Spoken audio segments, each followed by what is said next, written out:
That's my story. That's my story. How you doing?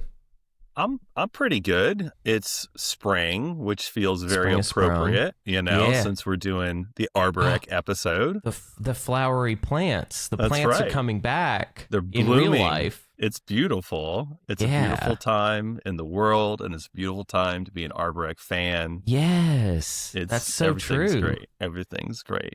Yeah, Minneapolis had like a really brutal winter.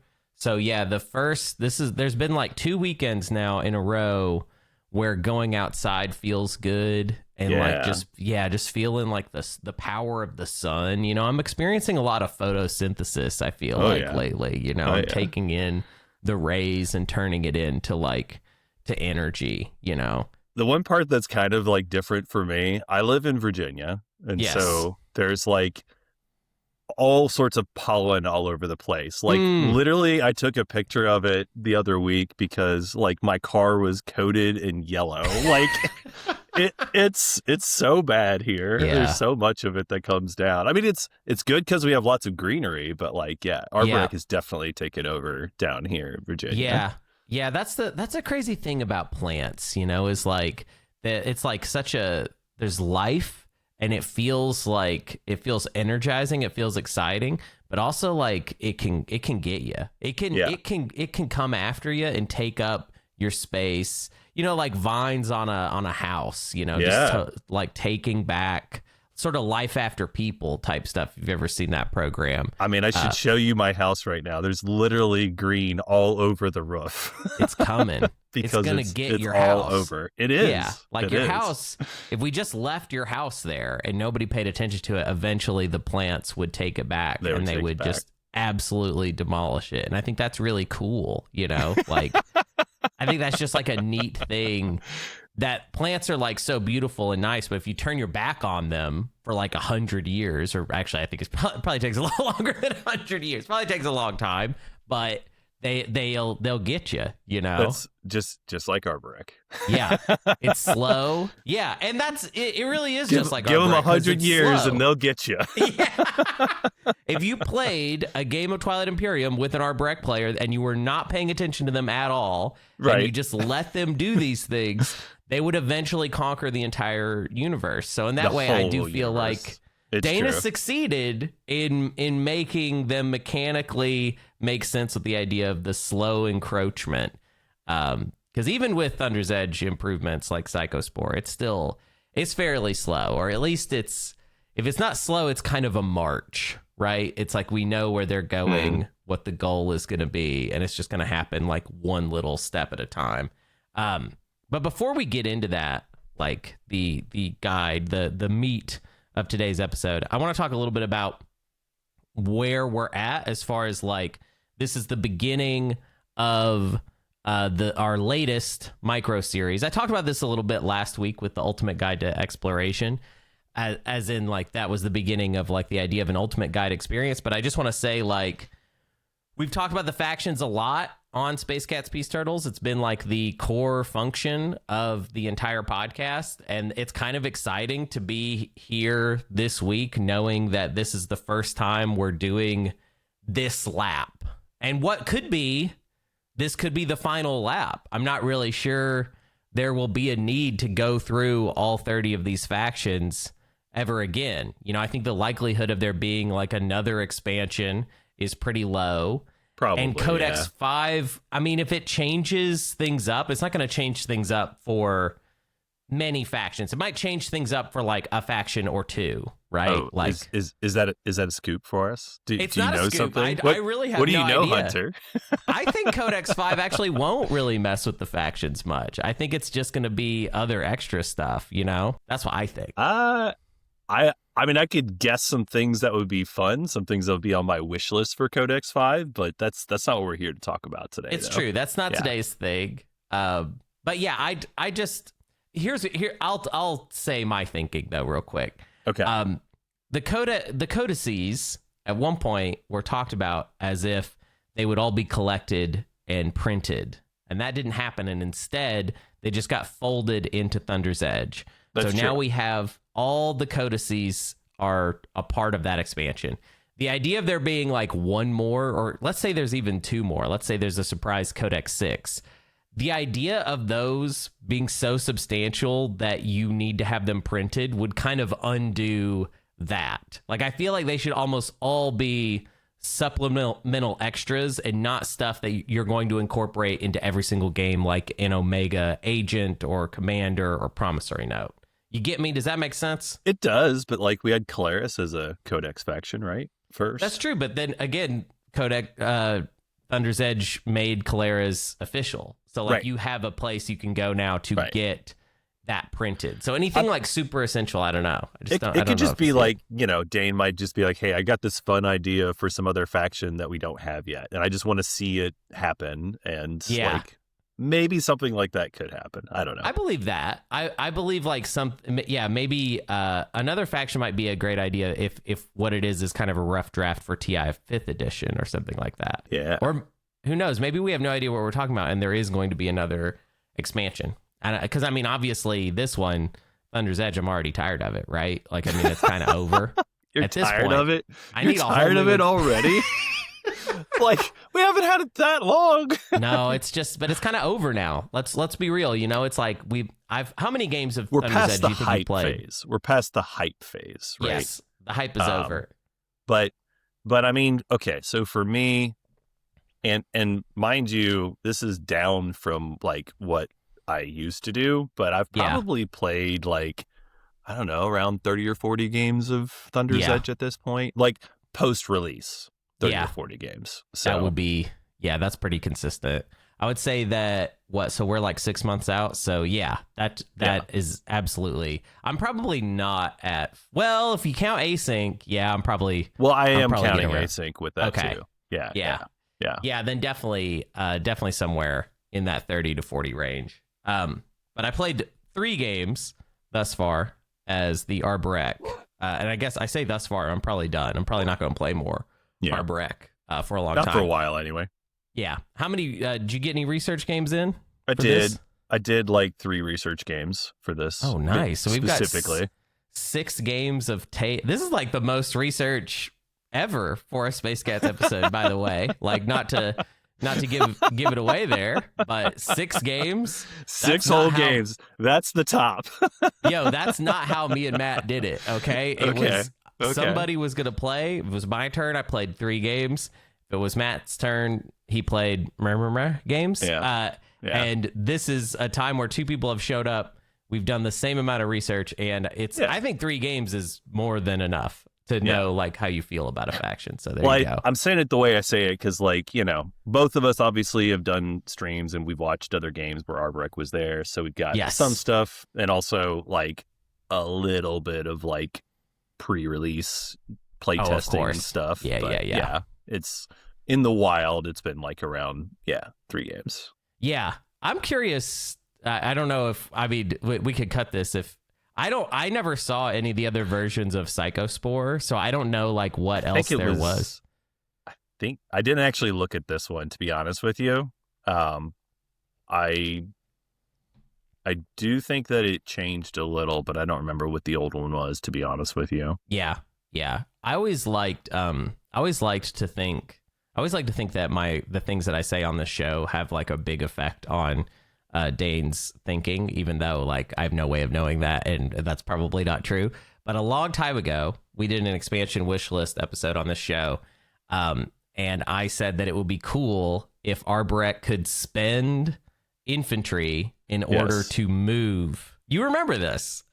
Like, I know we've talked about also like it would be cool if they could like spend infantry as resources too. Yes, because like that would be it would solve one of their problems, or you know, help them leverage between things. So and after Psychospore came out, I was kind of like, oh, this sort of feels like spiritually not that different from where I was going, because with Psychospore, you are sort of getting movement because you're getting to remove a command token and go again. And instead of spending an infantry, you actually just gain one. So I don't know. I like that. As far as like what's happening canonically, I feel like it's not that different from what I was describing. But speaking of canon, let's talk a little bit about lore. We're going to talk about the home system. and we're going to talk about what it means to be Arborec. And I'm going to do something, I'm going to set a precedent here, because we've never, ever in these episodes incorporated the faction sheet, the lore, the big lore story on the back. Sometimes we summarize them. We'll talk about them, but we never read them. Okay. And I'm just going to do it. I'm going to say that for the ultimate guides, we actually read the back of the sheet into the episode. Okay. So let's do it. This is the Arborec. On first approach to Nestfar, a first-time visitor may be surprised by the soupy haze that bleeds from the planet's atmosphere like a dusty cloud. This cloud consists of quadrillions, just whatever sounds like the big craziest number. Yep. Quadrillions of tiny living spores emitted by Nestfar's many city-sized floating forest in its atmosphere. The short-lived, and therefore continually resupplied, orbital presence of the spores allows the Arborec's denizens in Nestfar's space stations and shipyards to remain in continuous symbiotic contact with their planet. The Arborec term for this vital connection shared among all living things on Nestfar is best translated as the symphony. Mm-hmm. A funny thing about this first paragraph is that anytime we're talking about the Arborec, my headcanon for them is that it's truly all organic, like plant stuff. Sure. But then it will talk about them in a way that kind of breaks my brain when it will say things like space stations and shipyards, like shipyards for these like all organic plant matter. That kind of like isn't quite my headcanon for them. You know, for it to be that like kind of normie as far as like what they're doing. I just kind of want it to all be kind of crazy. I mean, what if it was just like they had the dead plants as the outer hulls of their space stations and they used them as the way to protect themselves? Yeah, that's how I'm thinking about it. And I think maybe even that's what they're intending. But when they use terminology that makes it sound like the other factions to have it be more consistent, you just lose me a little bit. All right. When traveling beyond the reach of Nestfar's spores, and therefore outside connection to the Prime Symphony, the Arborec employ the massive Litani. Physically, the Litani are the largest sentient beings yet discovered in the galaxy, each slightly larger than a sole elephant. Their bodies resemble a kraken-shaped mushroom crossed with a monstrous carnivorous flower. The Litani are each uniquely capable of embodying a powerful instance of the symphony, and are therefore closest to an individual within Arborec society, which may act as a harmonic nexus for Arborec organisms in near proximity. All ships in the Arborec fleet are based around the presence of at least one, with some ships as many as 5, Litani orchestrating the unity of Arborec life forms crewing the vessel. Once a Litani returns to the embrace of Nestfar's Prime Symphony, its experiences are reconnected and absorbed into the Arborec, as a data capsule would be reconnected to its mainframe. While surely intelligent and demonstrably capable of crafting impressive technologies, structures, and a sophisticated fleet of interstellar craft, the Arborec's method of communication remains a source of great controversy. Being a race of vegetative and fungal matter, handling its own data transmission and emotive projection through the Prime Symphony, the Arborec have never developed any form of visual or auditory communication, concepts which, to this day, remain foreign to them. Arborec scientists found the solution to this dilemma in the sole merchant vessel DS Opulin. The crew of the DS Opulin had tragically become infected by Eboran plague on Maluk and had later died in deep space. When the derelict ship was found by an Arborec scout, it was determined the cool bodies of the human crew were in perfect condition for an ambitious experiment. The bodies were sent to the great laboratories in Kushan, near the Arborec capital, Farah. Here, fungal Arzuga cells were attached to the brain stems of the dead humans. It was hoped, when grown under proper conditions, the complex acidic properties of Arzuga would successfully merge the cells with the innate brain tissue of the deceased subjects, slowly re-stimulating the neural pathways back to life. Then, by injecting photovoltaic stems into the soft tissues of the dead body, the neurally active Arzuga would spur the soft tissue cells to heal and regrow, effectively reanimating the dead body.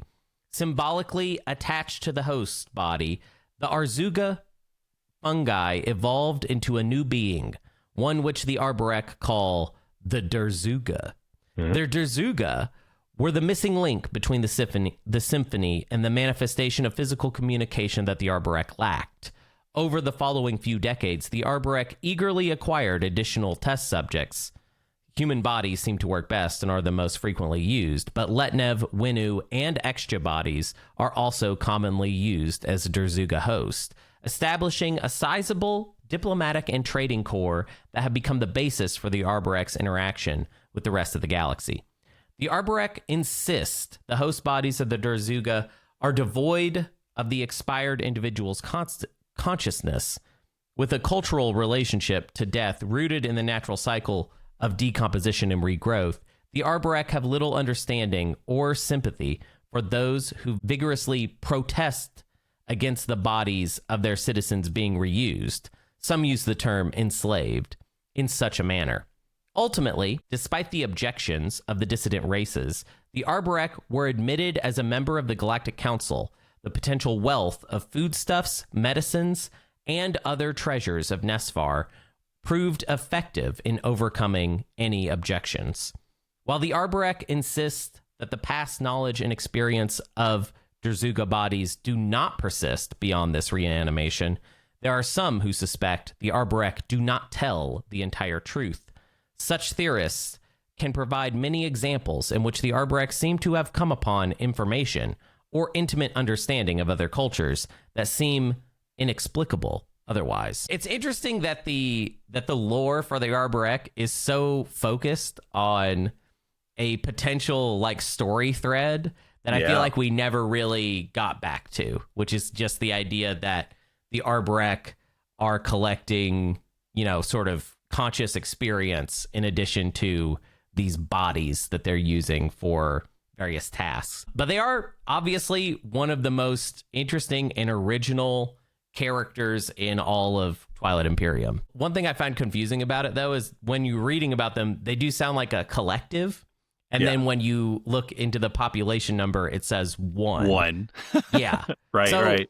That's a little confusing, right? So, like, it feels like there must be like it even talks about like reconnecting to the core, right? Like a collective consciousness. Mm-hmm. But then the idea of them just being one persistent individual, that is, I think, a little bit inconsistent, right? It's almost like Borg-like, right? Where they all just share the same mind, kind of. One plant, as you've heard many people talk about in chat before. This is why. This is why. This is it. Yes. Yeah. For the sort of stats on the faction sheet, it says that this population of one, their government is a hive mind. Their leadership is just called the Arborec.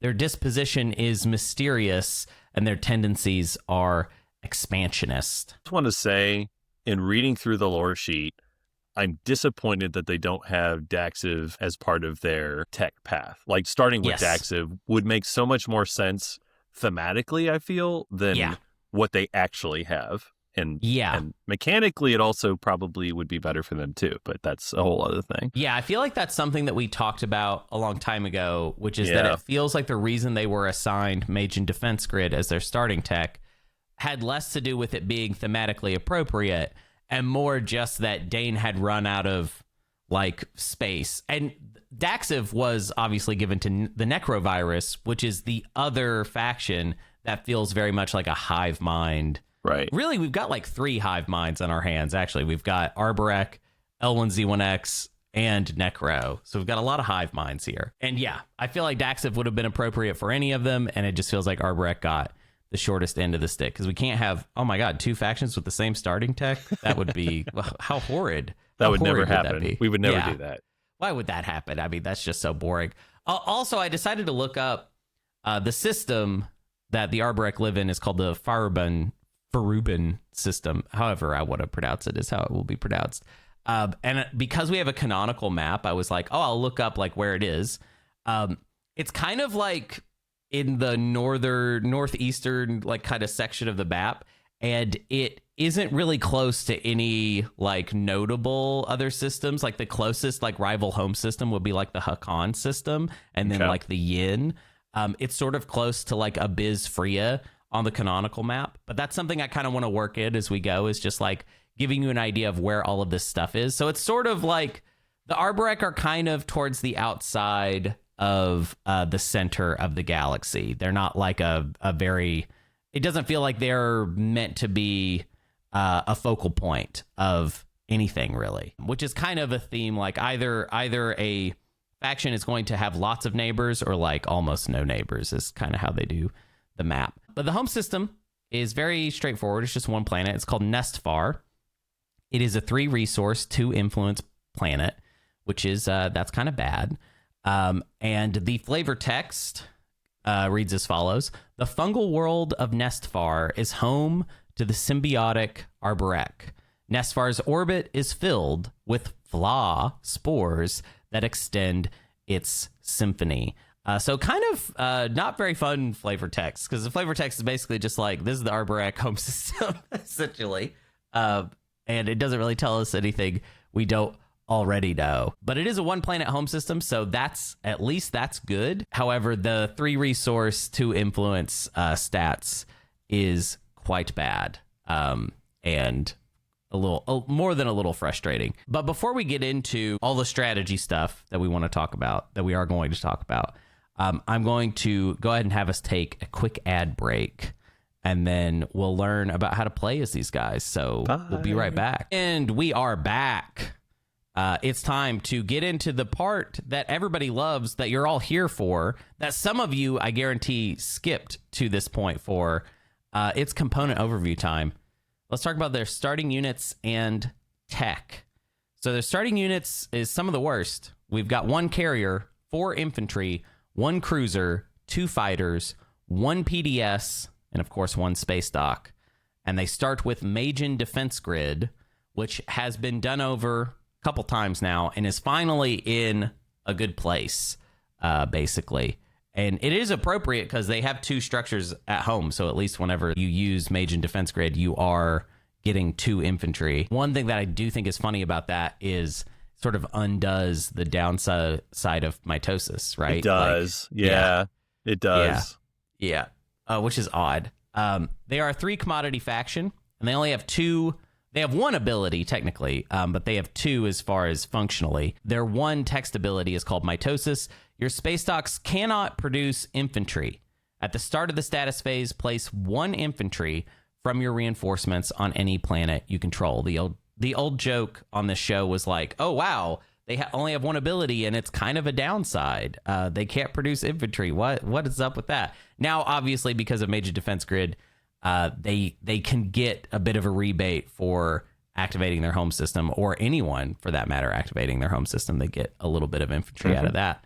But their main ability, really, is their faction unit, which is called the Latani Warrior, which is an infantry. It has production 1, and it cost... the cost is 1 for 2, like normal, and then combat 8. So a normal infantry unit with 1 production. That is the whole idea of the faction in a nutshell. And it is quite a potent ability. It does feel like, for some reason, Arborec have always had this thing built into them of, like, as opposed to SAR, there seems to be a lot of, like, hand-wringing about this ability. Like, a desire for this to not be too good, right? Yes. Yeah. It does feel like it could get out of control. Because, like, infantry you kind of have everywhere, right? So producing with them everywhere feels like it can get out of control. I think one of the primary limitations of the game are your production limit, right? So this sort of disobeys that in a big way and sort of says like, well, we can produce infantry 1 for 2, so how quickly are we going to explode to having like 16 production limit in a system? Like, it's very fast that could happen. If you're rich enough. Yeah. Yes. If you're rich enough, and if you get, for some reason, the faction tech upgrade for Litani Warrior, which of course doubles the production. Litani are weird, both with space docks as well as without space docks. So if you're moving into a system that has like multiple planets, and let's just say that you're producing on one of the planet, but you control both of the planets. Yes. Like the way production works in the game, you can still put stuff on the planet, even if it doesn't have any other units on it, as long as you control the planet.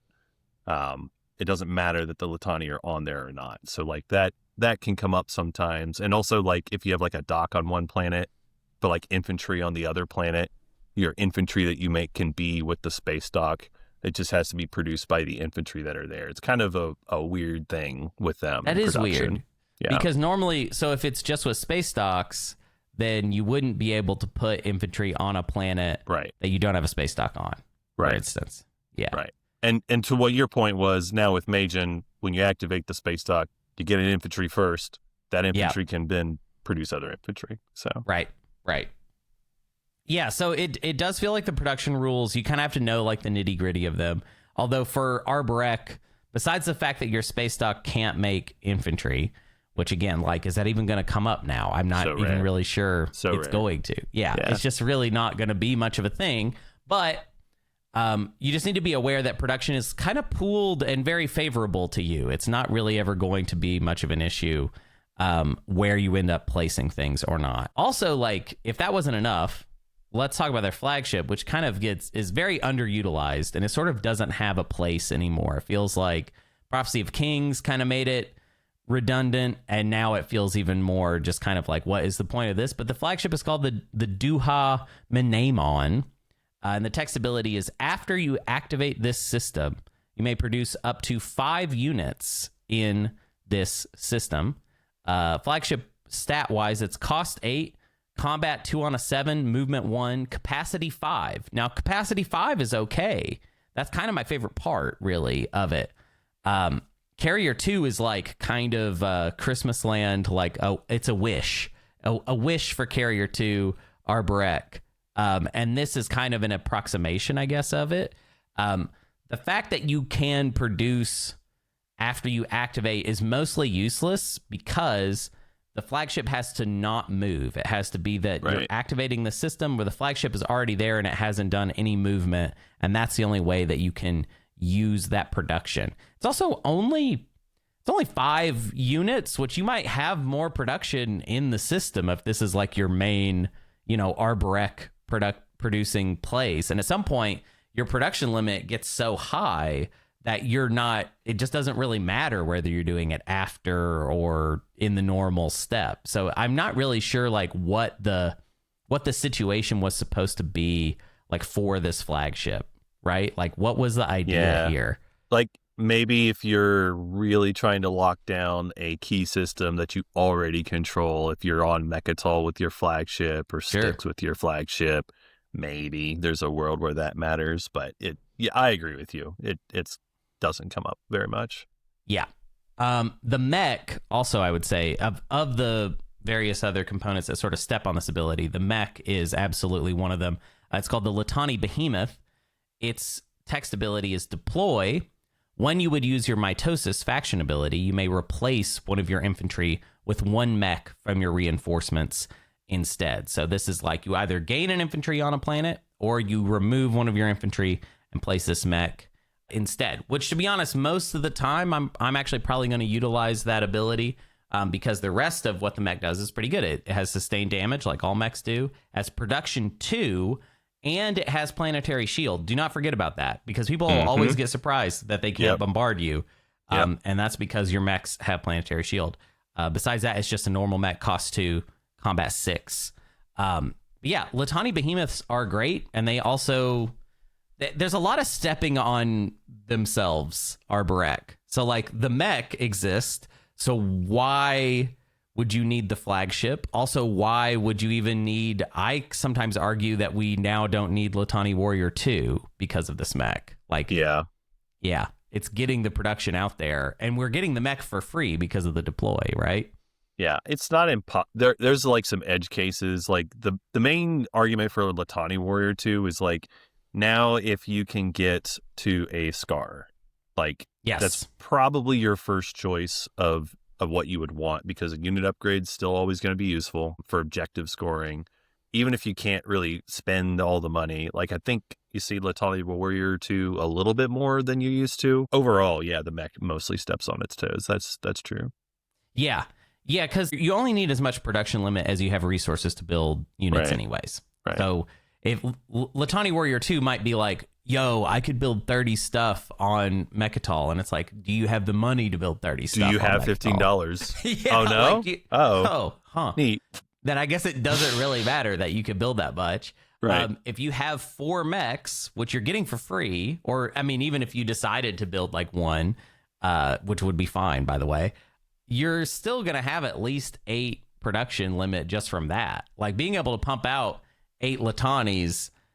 And that's assuming we didn't bring any Latanis along with our mechs, which we probably did bring a couple. That's already kind of good enough for me, as far as I'm concerned, when it comes to like Mechatol Rex or even, sticks or whatever. I'll say I do make the mech a decent amount. At least I make like one probably early game, because if you're doing hazardous explorers, they're generally excellent explorers. But if you don't have the mech already, losing an infantry is a big cost for Arborec in particular, because they don't get as much production, which is important early, especially. So like a lot of times with hazardous, you're stuck with the choice of like, yes, I can get 3 more resources, but now I don't have the production to go and, make something else with it. So a lot of times now I do like to have a mech or 2 early to take advantage of that. Yeah, I agree. Also, the game's too fast for me to be waiting until like round 5, I guess it would be, to have all 4 of my mechs out via the free deploy. Like, I don't need to wait that long. Okay, like, let's slow. Get them. Yeah. Honestly, I wouldn't be surprised if I come through my footage and found that I almost always built most of the mechs. Like, I could see maybe I only use the deploy ability the one time, and then I'm like too impatient. I'm like, no, we got to get the rest of the mechs out, because you'll see. But I'm a big like Mechatol Rex focused Arborec player at this point. I think that's what their kit is about. And so having all those mechs on Mechatol Rex is going to matter quite a lot. But not to get too ahead of ourselves, let's talk about the promissory note, which is Stymie, which has been Omega'd. So this is the Stymie Omega. After another player moves ships into a system that contains 1 or more of your units, you may place 1 command token from that player's reinforcements in any non-home system. Then return this card to the Arborec player. So I've said it before and I'll say it again. Stymie is very good. It can win you your game. That is obviously the player that you've traded it to. It's extremely good defensive ability in the late game. It's very difficult to sell, though. It's not like most of the good promissory notes are notes that you can sell over and over. Think about like military support, stuff like that. This is something you could just kind of make the sale. I would encourage Arborec players to sell it. But yeah, I just think this is I've had games where I wasn't Arborec and I had Stymie and it won me the game. I think one time I got into the prelims because of Stymie, basically. I believe it. Yeah, no, locking down ships is a big deal. I'll say there was some errata we got around like some different kind of deals, like just sell it for $1. Just try to get anything you can early. Anything you can. Or free trade refresh also is like a reasonable thing. So, and that makes sense to me. There was also some comments from some folks about maybe trying to do like a permanent deal. Like, you're my partner, you're, I don't know, Jolnar or whatever. And you've got a lot of money. And so I'll sell it to you and I'll just promise that you always get it back every time you use it. Yeah. But you pay me something a little more for that. And then I just make it a non-binding. I'll just do it forever kind of thing. And like, that makes it more valuable, because the big problem, and we've talked about this before, but when it's a defensive note, you have to have it in their hands early for it to be useful. So you've got to be able to come up with a way to make it attractive for someone to buy it proactively before they need it. Yeah, That's true. Also, it's one of the only promissory notes that someone could play against you. That's you true. You could be the person that's getting be the stymied, yeah, which is a bummer. It would be a big bummer. Yeah, yeah. Well, maybe less of a bummer now, but it was a sure. big bummer in the old days for sure. Yeah. I mean, I guess you could Psychospore wherever they end up activating. But the thing about Psychospore is you do have to have an infantry there. Yes. So I don't know. It could hurt can you. Backfire. Yes. Yeah, big time. But yeah, I think Stymie is. I just want to say that I think that this is good, and I'm not trying to say that in terms of like pumping up the value of it, because I understand that people don't want to spend much on this.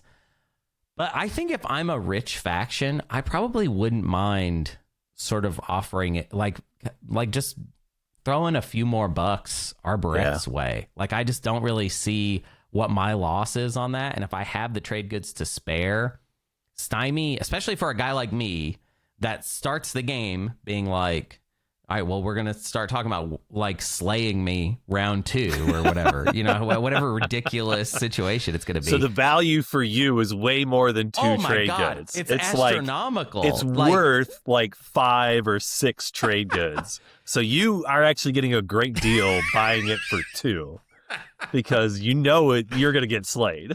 Yeah, I know it's going to get used. It's absolutely getting used. So yeah, I think it's really good. I think that it's funny because Arborec they've never been a Winslay faction, but the old way we used to talk about them was like your kit is set up to help you eliminate your neighbor, which doesn't make you win.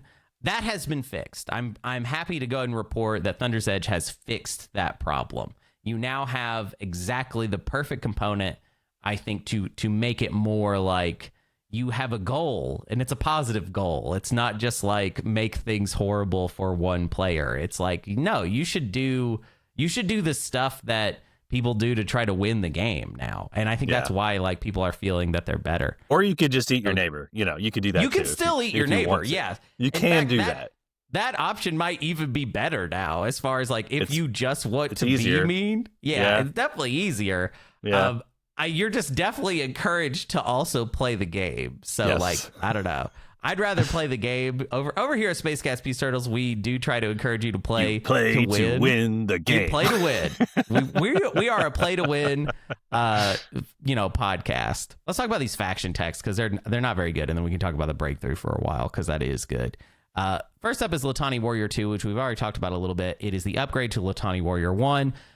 You qualify for it by having 2 greens, which is maybe a little bit easier now, which is cool. But the text ability is exactly the same as Infantry 2, which is after this unit is destroyed, roll 1 die. If the result is 6 or greater, place the unit on this card. At the start of your next turn, place each unit that is on this card on a planet you control in your home system. That's kind of neat, or at least it used to be kind of neat because mitosis mattered. So getting your infantry back to your home system could be sort of important in like a niche case, or if you're being like really kind of stomped. Really what this is about is the production 2. The rest of their stats are normal, cost 1 for 2, and combat 7. Production 2, though, obviously it's going to double your production limit. We now have the mech. We now have just in general like an easier time building Litanis where we want to because of Psychospore. That this feels like a little bit of a win more to me. I think if you have the Scar, just having them hit on a 7 is actually kind of where it's at for me at this point. Like just having better die rolls on the ground, that's definitely worthwhile. I don't hate it, but I also don't love it, and I don't consider it essential. If somebody told me like, oh, I didn't get Litani 2s, am I playing bad? I'd be like, no, you're playing fine. Like that's right.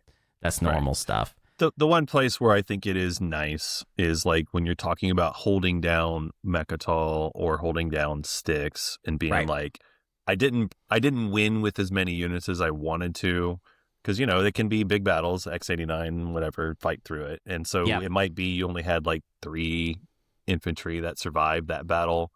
Now being able to build 6 things is cool, but it's not like game defining that you have that. It's just a nice thing. I'll say, I don't know if the math is correct on this. I think it would be. If somebody was telling me that they were trying to decide between X89 and Litani Warrior 2, I would say X89, right? Yeah. Yes. So, and not to say they're not exactly the same choice, because they're not at the same point qualification-wise. Right. But like X89 is only one beyond this, so you could just skip Litani Warrior 2, get another green or red, and then push on through, to the one we really want. And it's easier to do now, too. Yes. Because the breakthrough means any green or red skip, you can get to X89 easier. Yep, it's pretty sick. The other faction tech is called Bioplasmosis.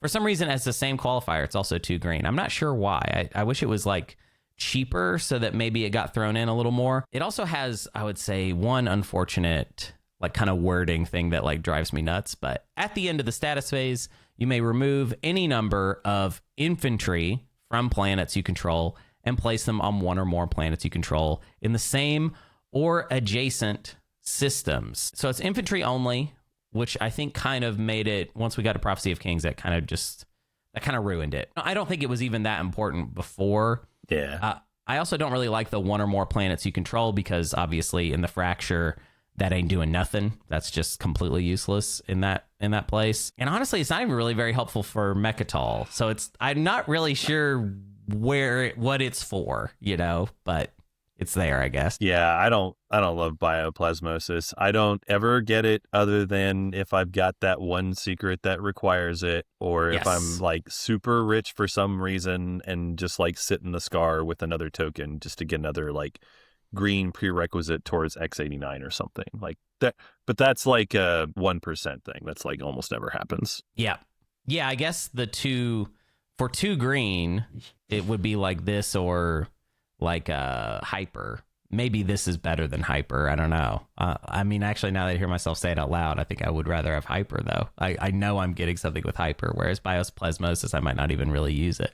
But yeah, those are the faction tech. Not that exciting. What is exciting is the breakthrough. We've already talked about it a lot. That's how important it is. But it's called Psychospore. It is a red and green synergy, and it reads, action. Exhaust this card to remove a command token from a system that contains one or more of your infantry and return it to your reinforcements. Then place 1 infantry in that system. It's all good stuff. There's no downside. It's just that works, It is very good. Very good. There's one important caveat that sometimes comes up. You already mentioned it, but I think it's worth repeating here. And that is that you have to have an infantry, because if for some reason, like you just take your mechs forward to go fight someplace, that's fine. Yes. But then you have to make at least 1 infantry if you intend on moving that fleet again, or else they're going to be locked down because you don't have the infantry for this ability.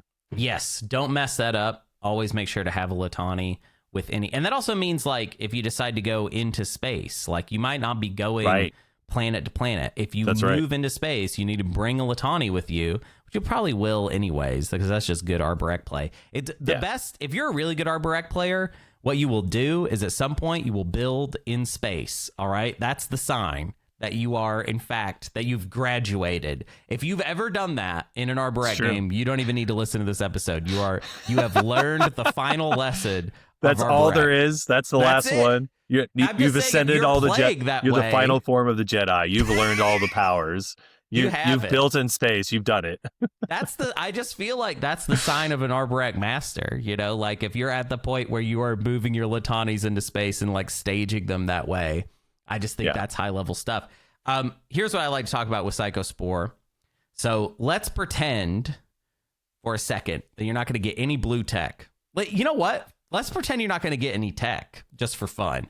Oh, no. So here's like the heat. Yeah, you hate this. This is the worst thing I could say to you. So the heat map works like this.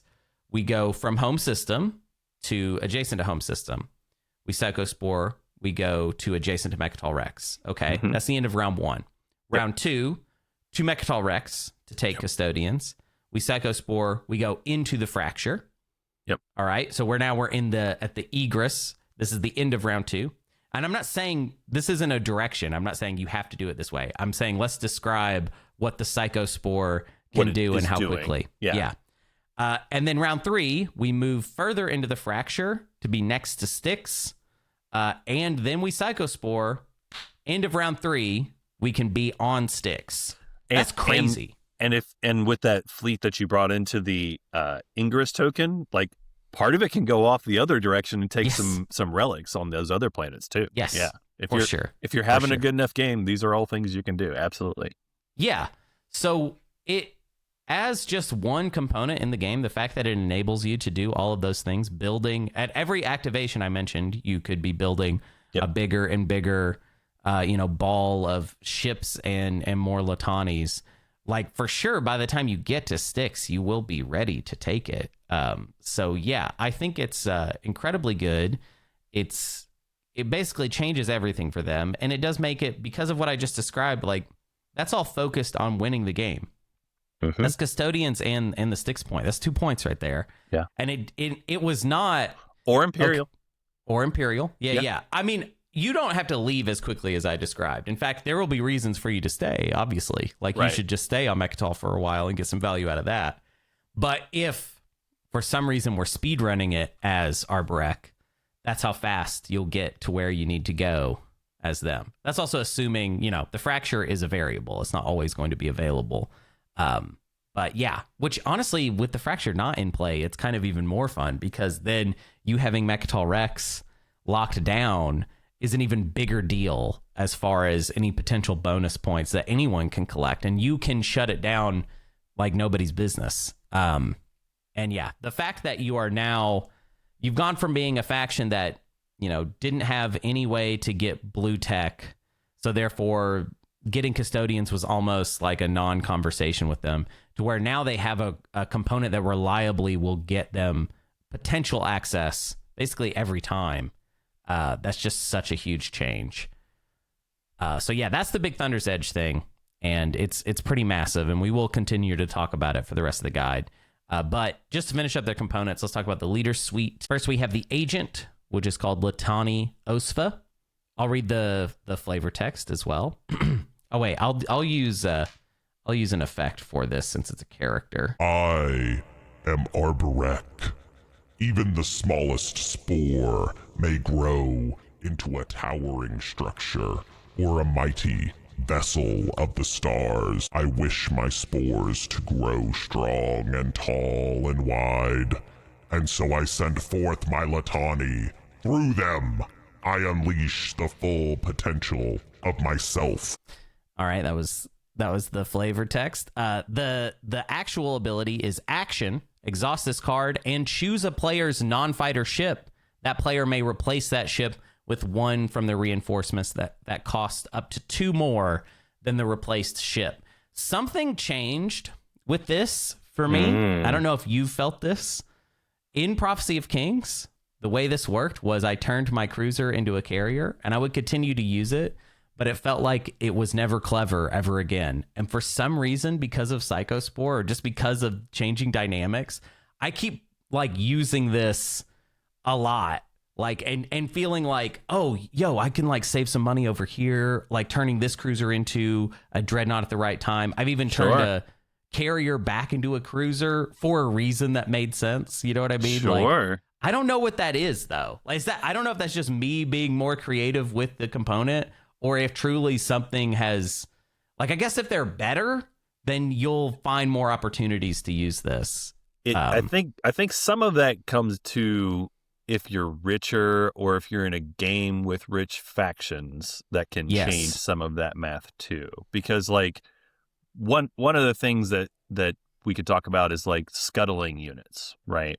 Mm-hmm. So if there's a Nomad Alliance in play, right, you might be I can just scuttle away my flagship after I've made it for free, turning it into a dreadnought or whatever.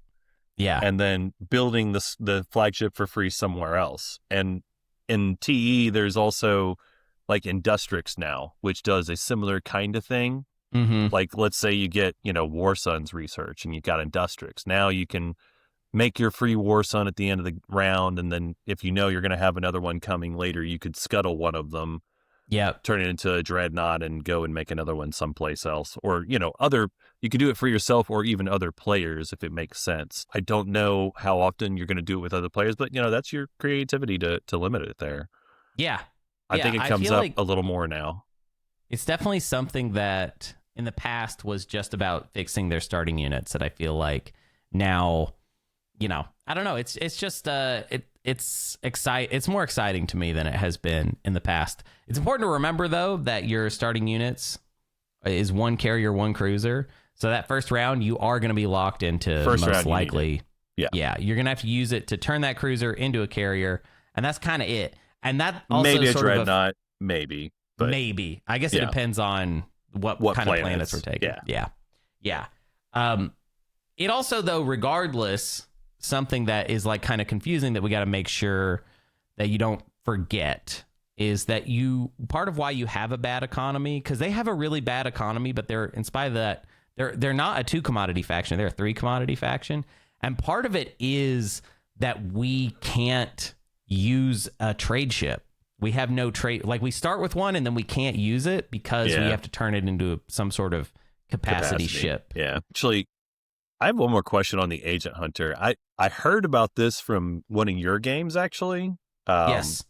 Neutral units. Did we decide if you can use it on neutral units or not? Oh, yeah. Okay, so this was a weird discussion. And I think we might need some weighing in on this kind of thing. Technically, the way that the neutral unit rules are written suggest that the speaker could decide how the neutral units would utilize this, because there's a weird little ruling, or it's just in the Thunder's Edge expansion. If there's any choice to be made for neutral units, the speaker makes it. Right. So technically, if you use this agent on the neutrals, maybe that's what that would mean.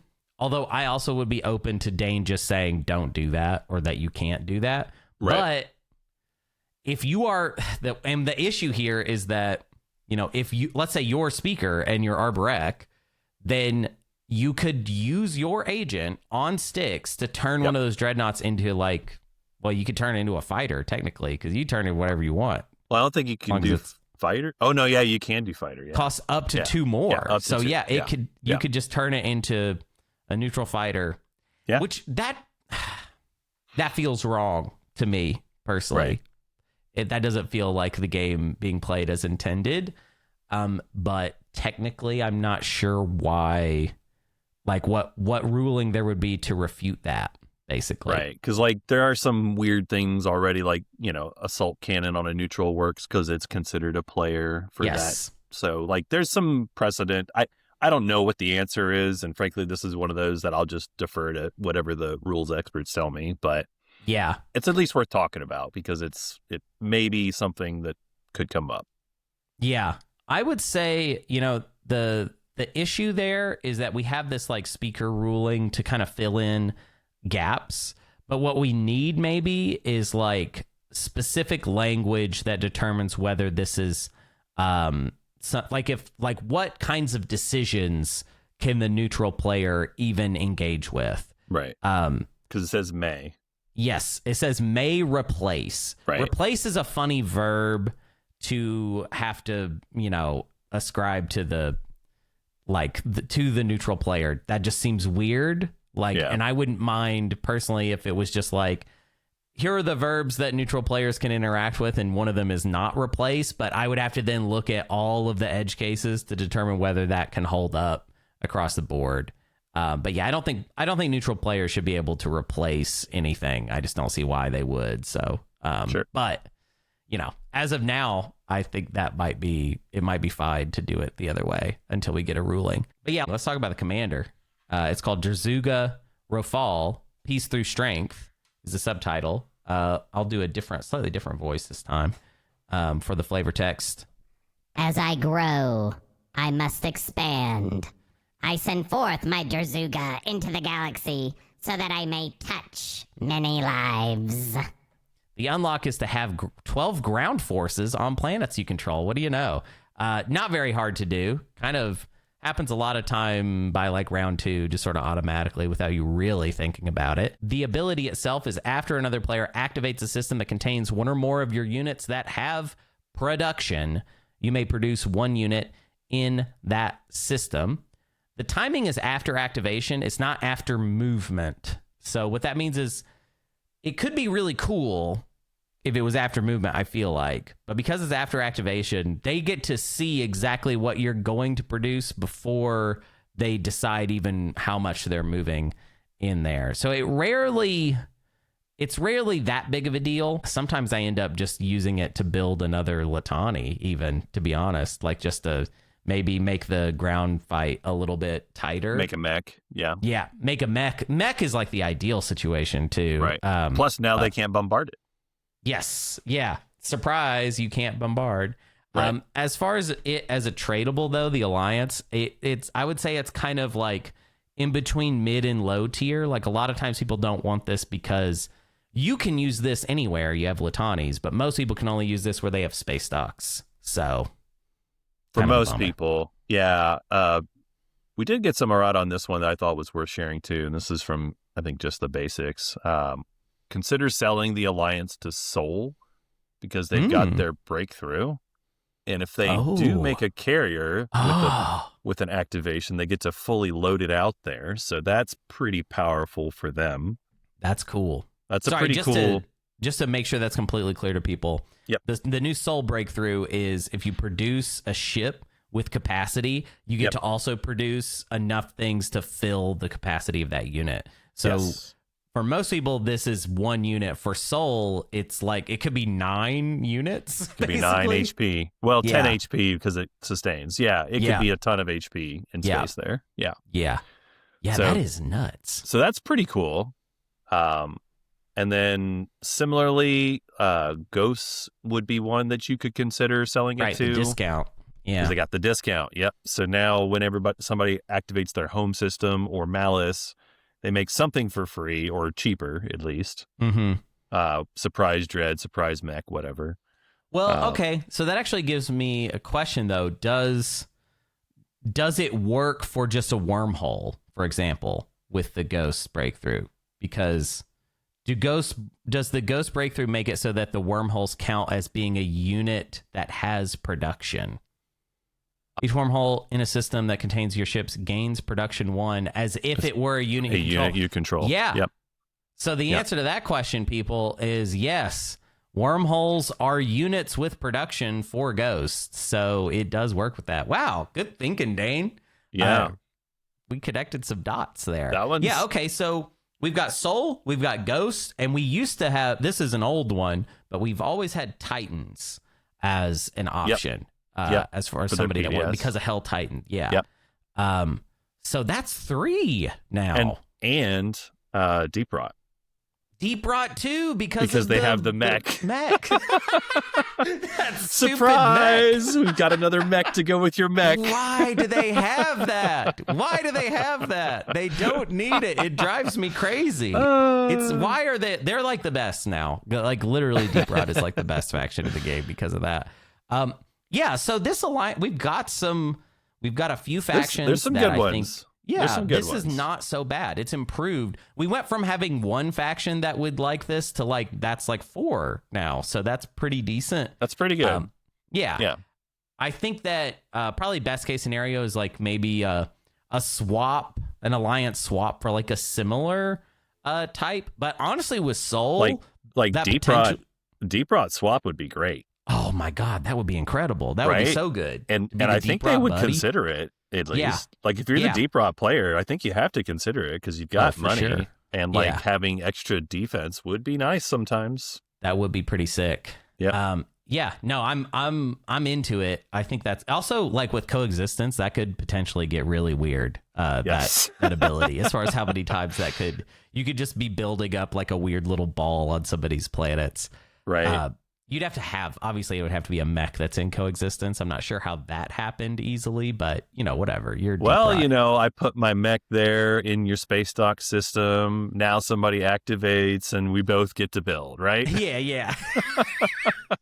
I'm just not sure why you're doing that, but yeah, you could. You could. Yeah. The hero is the Litani Miasmiala, which the two subtitles we got, Strength Through Unity, and it is also called the Ultrasonic Emitter, in parenthesis, Overgrowth, because every hero has like 3 different titles.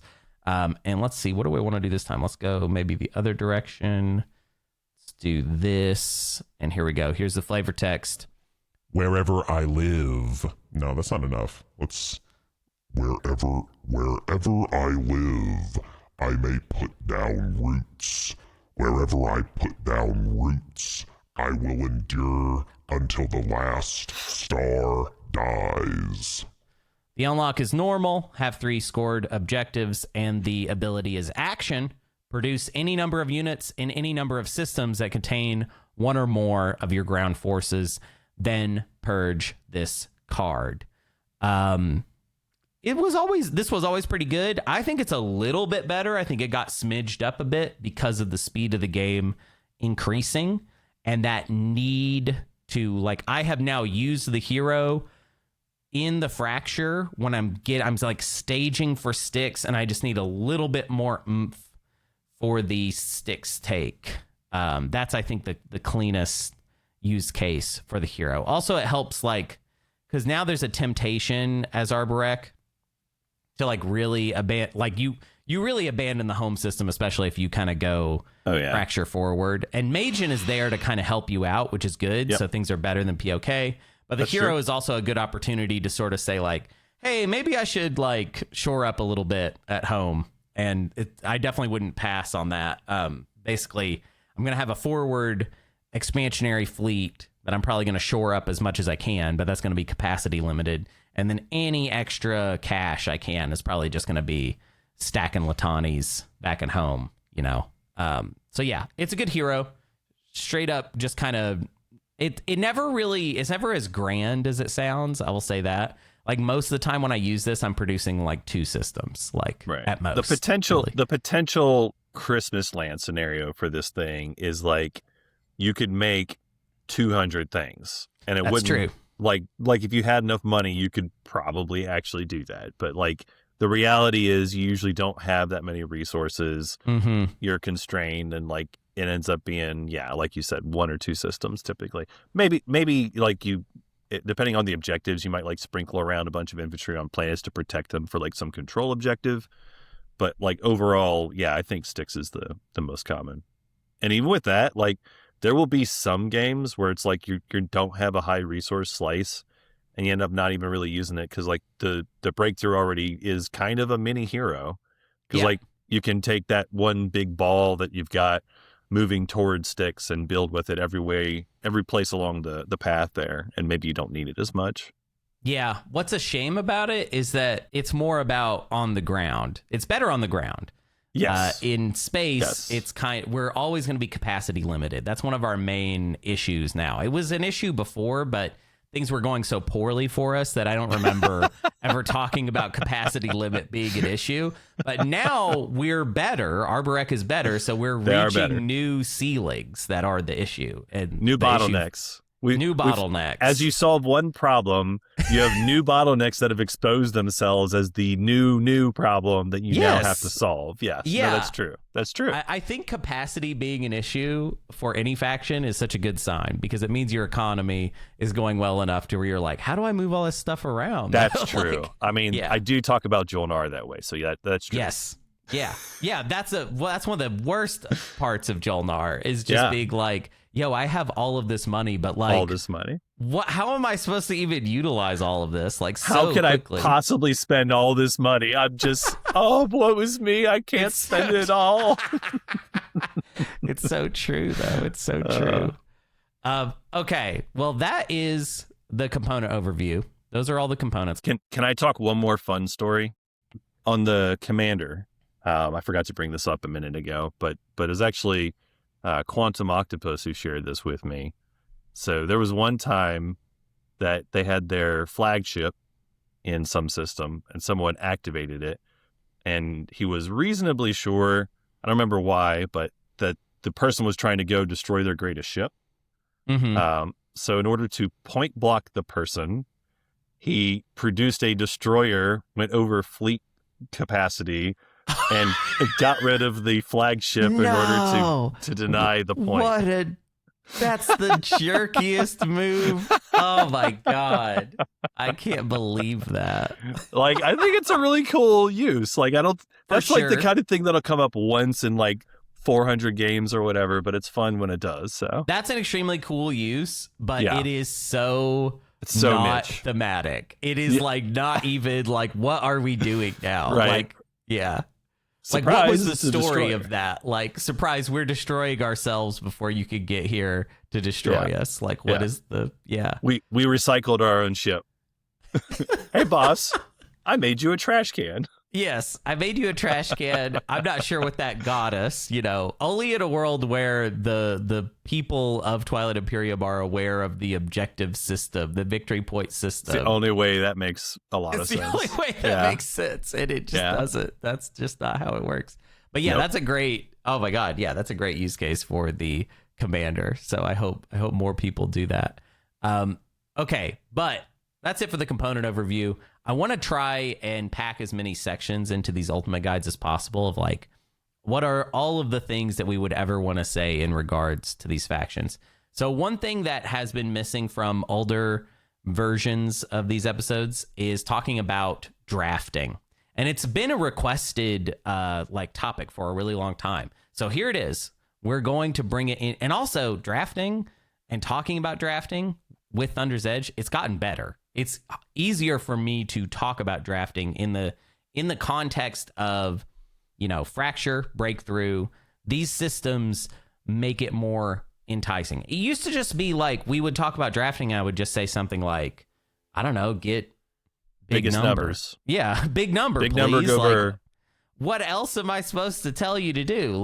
People will act oh, it should be a topic, but if there's nothing interesting to say about it, it's hard to care. But as far as drafting for Arborec, I'm going to assume you're doing a sort of multi-draft scenario. And if that is the case, I would say we're looking for tech specs, any tech specs, because now tech specs are just awfully important. But for you, they're incredibly important because you are a round one must-get breakthrough faction.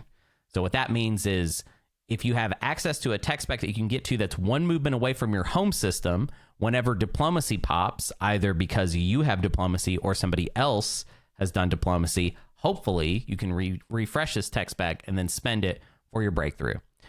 If it comes to the colors, if we actually care about the differences, I still like blue skips, but green and red are also great for X89, basically. Blue skip is good for grav drive, green and red, X89, etc. But you will absolutely need your breakthrough in order for this to work. Otherwise, you're playing Prophecy of Kings version, Arborec, and that sucks. That's F tier. That's one of the worst. Yeah. So there is no world where somebody's like, well, I kind of just ignore the breakthrough. It's okay, well, we already know what that looks like, and it's quite bad. It's probably worse even than it was before because now the game is faster for everybody else. It is. No, absolutely. The breakthrough is how you speed up and are able to get anywhere near these places you need to get to that are so far away. And without it, you're toast. You can't. Yeah. I've done it many times. I've tried to overcome their starting limitations by just teching like crazy. Mm-hmm. And even that is not good enough. No. Because they're so poor, they have to keep up on plastic, recover from their plastic deficit to start. Yes, and tech alone won't get them there. Yeah, I would say if you're doing a multi-draft that's sort of in the style of our prelims draft, where there's a faction pool, and maybe the faction pool is random, I don't know, and then we've got slices, and then speaker order. I would say for Arborec, I'm a real slice first guy. Yes. Yes. So you need to make sure it's the right slice for you. Obviously, tech specs, I kind of just gave you the big pillar there, but you want tech specs and you want highest number. Big number is good.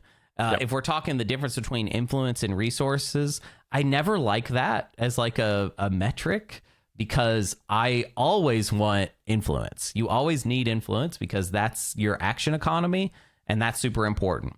Resources you can make up a little bit, You can always kind of find a way to get resources, but if you don't have enough influence in your slice, it doesn't matter what. I mean, maybe Hakan and Jolnar and maybe Deep Rot don't really care because they just make money other ways. There's a few, but yeah, there's a few. Yeah, it's not Arborec. It's not Arborec. So you're going to want decent influence. I would say, look for 6 minimum. I would say somewhere around there. And then some resources. So big number. We're looking for big number. We're looking for tech spec. And then you take, ideally you would take Arborec last. It would be slice and then your speaker order and then Arborec, right? Right. That's the ideal. Yes. The other thing is to make sure that whatever slice you choose, that Custodians is not, for some reasons, a non-option for you. Because, don't pick a slice that has like an asteroid field in between you and Mechatol Rex part. That's something that some other faction should get stuck with. Like Jolnar should get stuck with that one. You know what I mean? Like you shouldn't have to deal with that because you don't have time to get anti-mass before you take Mechatol Rex, because you might not get tech round 1. We really don't have any kind of guarantee with that. I guess I would just say we have other priorities. I agree with everything you said about tech specs. I've always been like higher on tech specs, I think, than the average player anyway, but for sure with Arborec, that's important consideration. Yeah. But I want to talk about like legendary planets in particular, because there's some of them that they really like a lot. They really need a lot of resources and to a lesser extent mobility. So like Emilpar is incredible for them. So sick. It's so sick. Like at first, and for probably most of the game, it's going to be for the resource, but like you could ready your breakthrough with that too, which is really double sick Psychospore when you're at the end game and you're ready to like do some slaying or something. That's really good to have that in your back pocket. Tempesta is another one that, even though it's not resources, like just the mobility of it is very good, and the fact that it is also a blue skip is very good. I like that one a lot, and probably Hopesen I think is pretty high up there too. Just getting that free mech out there so you don't have to do the work to go and pay for it. You don't have to wait. I like that as well. So any of the legendaries tend to be pretty high on resources, but also like Malice is another one that you could consider as well, because just getting some money and influence is not bad. Another thing I like about Malice is that because mobility is always going to be kind of a limiting factor for us, it's going to maybe give us more access to making like a weird late game play that we wouldn't be able to otherwise. Yeah. Right. Yeah. I would love to be Arborec on Malice. I think those are all super worthwhile considerations, especially and Industrix too. Yes. Like I know is great. Industrix, like you do have to get anti-mass first most of the time, but sucks. That part is not great, but like maybe you needed to get blue anyway because it wasn't in your slice, and so like you're just doing it anyway. But then if you get to like make free ships off of it, like I think that's pretty huge deal for them. Yeah, honestly, I will go ahead and say this is a little preview we haven't gotten to tech paths yet, but I will say something that kind of shocked me was realizing that Psychospore is so good that we can kind of, it's not that we don't need tech. We definitely still operate on a sort of tech deficit where there's a lot of tech I would love to get, but I no longer feel that there's some sort of like one size fits all solution where it's just like, well, I guess you got to go blue, or, oh, well, I guess you got to like get Sarween before you even expand one time or something. You know what I mean? Like there's no longer these like cookie cutter approaches. It's sort of just like, well, get Psychospore and it's not going to solve every problem, but it's going to make things like manageable, and then sort of get, whatever other things you want to try to unlock, you kind of go after those. And one of them could just be, just still regular blue is always going to be a great option. Blue's still good. Yep. Blue's still good. It's never going to be not good. But just to summarize what we got so far as far as strengths and weaknesses go, I would say our biggest strength, obviously, is production. Our ability to lock down the vital systems, Mechatol Rex sticks, is essentially better than anybody. I'm not really sure anybody does it easier than us. Not to say that we're the only ones that excel at it. specifically the Last Bastion like hero situation, I think is maybe the best I've ever seen somebody lock down anything. But Arborec has a lot easier time just sort of setting up, getting there, and then just kind of stacking Latanis until it's way too much to deal with. So obviously that's kind of our number one. And honestly, it's sort of our only big strength. As far as weaknesses go, we're talking economy, which is the worst thing to be bad at. It's never been our strong suit, and there's not really anything that fixes that. And movement in the terms of like versatility. Psychospore is allowing us to move, but it's in kind of like a slow, very telegraphed path. Yep. We will not be surprising anyone with the directions that we go. So that's a little rough. We kind of we're like locked into this world where like it used to be you could ruin someone's day, or you could choose to just kind of quietly lose the game. Now you can choose to sort of slowly win the game, or you could choose to ruin somebody else's day still. And you probably won't be choosing to ruin someone else's day, right? You'd probably rather play to win. The only issue being that kind of when it sort of becomes win slay time, I found that I just didn't have the juice for that. Like it would be like, oh, we need to win slay so-and-so. And I'd be like, dude, I only have like, I'm like in the fracture trying to do stuff to make myself win. I don't know if I could help you do anything. Like, because Psychospore is just letting me move like, all right, I then move one more further towards my goal.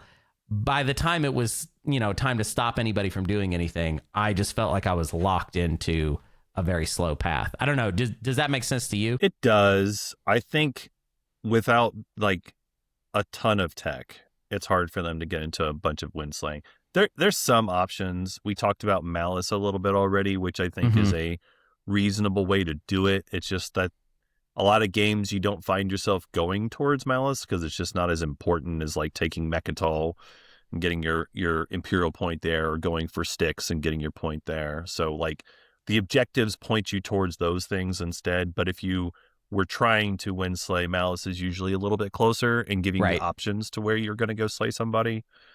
But even with that, you probably need at minimum Gravity Drive and maybe Carrier 2 also to really do it, Yeah.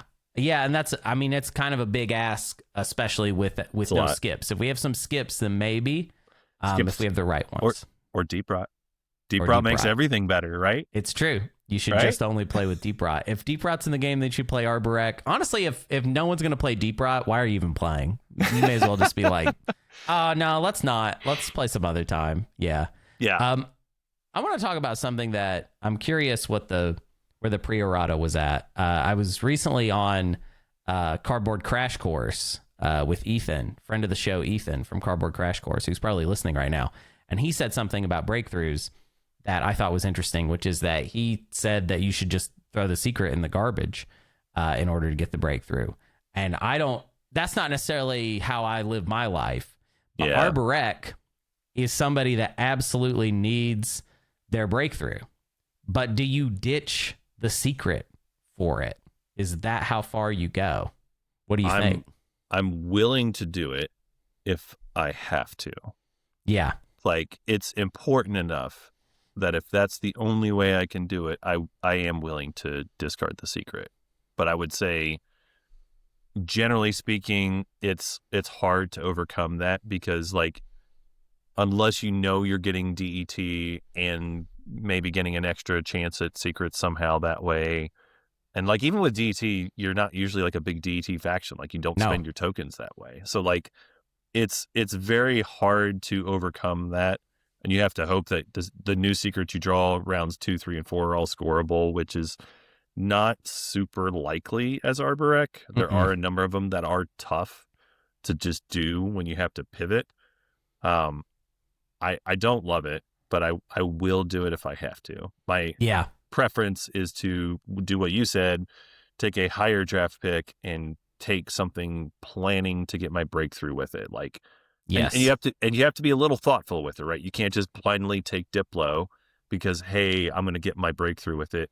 Like, if you see somebody else has biostims already, Now it's like Diplo's not quite as good, like unless you're willing to spend all those resources for it, which, you know, maybe you do, but like it's not as good. Yeah. Yeah, I agree. I think, don't dish the secret, but you should just make it so that from the very beginning you are 100% prioritizing Psychospore. Yes. So you're going to take whatever strategy card gets you that opportunity. And we'll talk about them. We'll talk about them right now. I've gone through all the strategy cards and talked about what situations I think make sense for them. And it was kind of surprising. It was fun. I had never... This is the first time I've ever really thought this hard about strategy cards round one for a faction in this new environment. And it yielded some, I think, kind of surprising. Some of it's a little obvious. Some of it, like, you know, our more experienced listeners sort of already know some of the obvious points. But let's start with number one. Let's start with leadership. It was crazy to me how much I realized I hate a leadership round one pick as Arborec. The downsides are so plentiful. You're not guaranteed any breakthrough access, and if you there are 3 strategy cards now. Well, there's one that it guarantees. Actually, as long as Nalu's not in the game, there's one that it guarantees, and that's the secret, which we just said we don't like doing. We don't like that. Yes. Yeah. So you just have the secret option if you're taking leadership, basically. Yeah. And what I realize is because leadership is 1 in the order,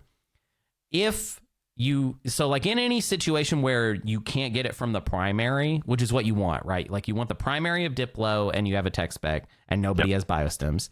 You want the primary of politics is probably the safest, or the primary of trade. Yep.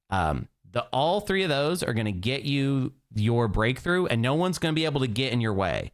But if you don't have, because those are only 3 strategy cards and there's 6 players and you might not always get one of those 3.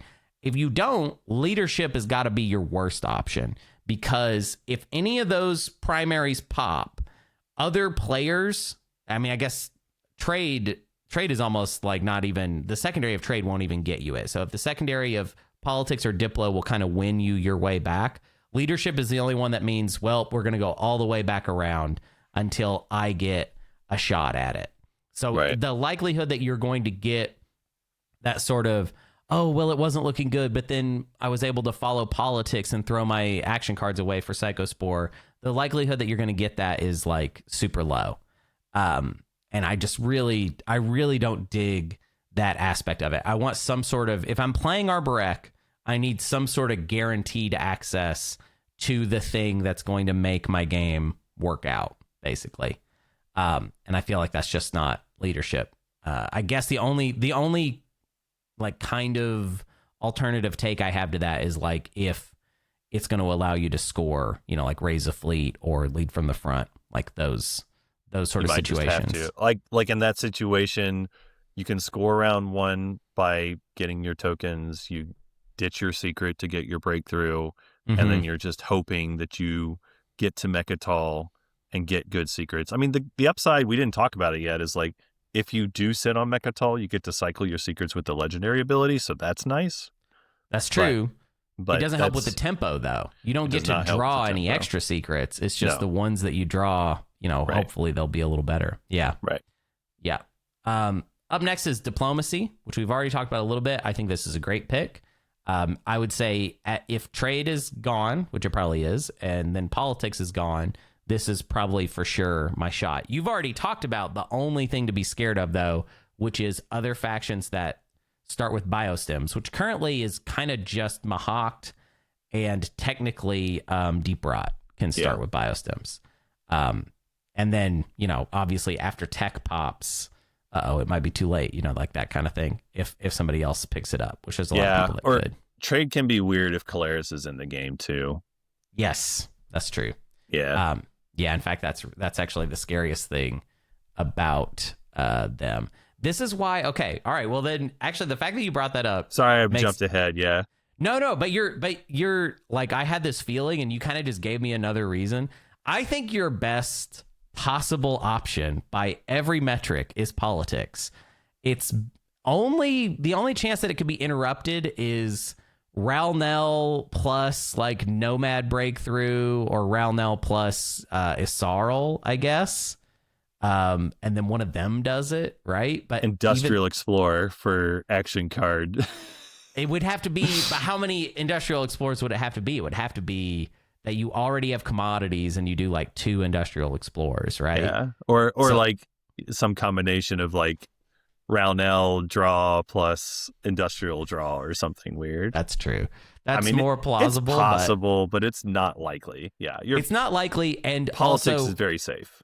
Even in those Christmas land situations, it has to happen over a variety of actions, whereas you could just play it. If Ralnel's in the game, just play politics. Play it right now. Yep. Don't wait. Just do it right now. And then you're safe. The Caleres thing is scary because that could happen on their first action. So it's kind of like, and Biosims is the same way. Like if they start with Biosims, that could be their first action and they've done it. That Caleres scenario I talked about is exactly what happened in one of the games that I played. Horrifying. Yeah. It's not good. That's rough.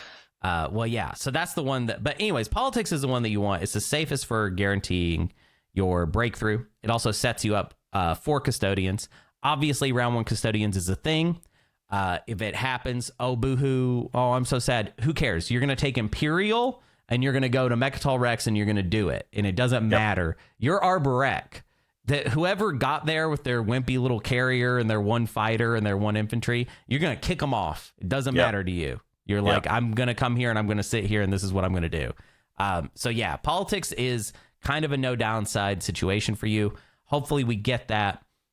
If you don't get that, then that's why we're talking about these other options. But I will say I like, and this might be like a weird take, but construction, if we're not in that top tier of politics, diplomacy, trade, construction is like kind of a decent alternative to me. We start with Magian, so it kind of at least goes with that.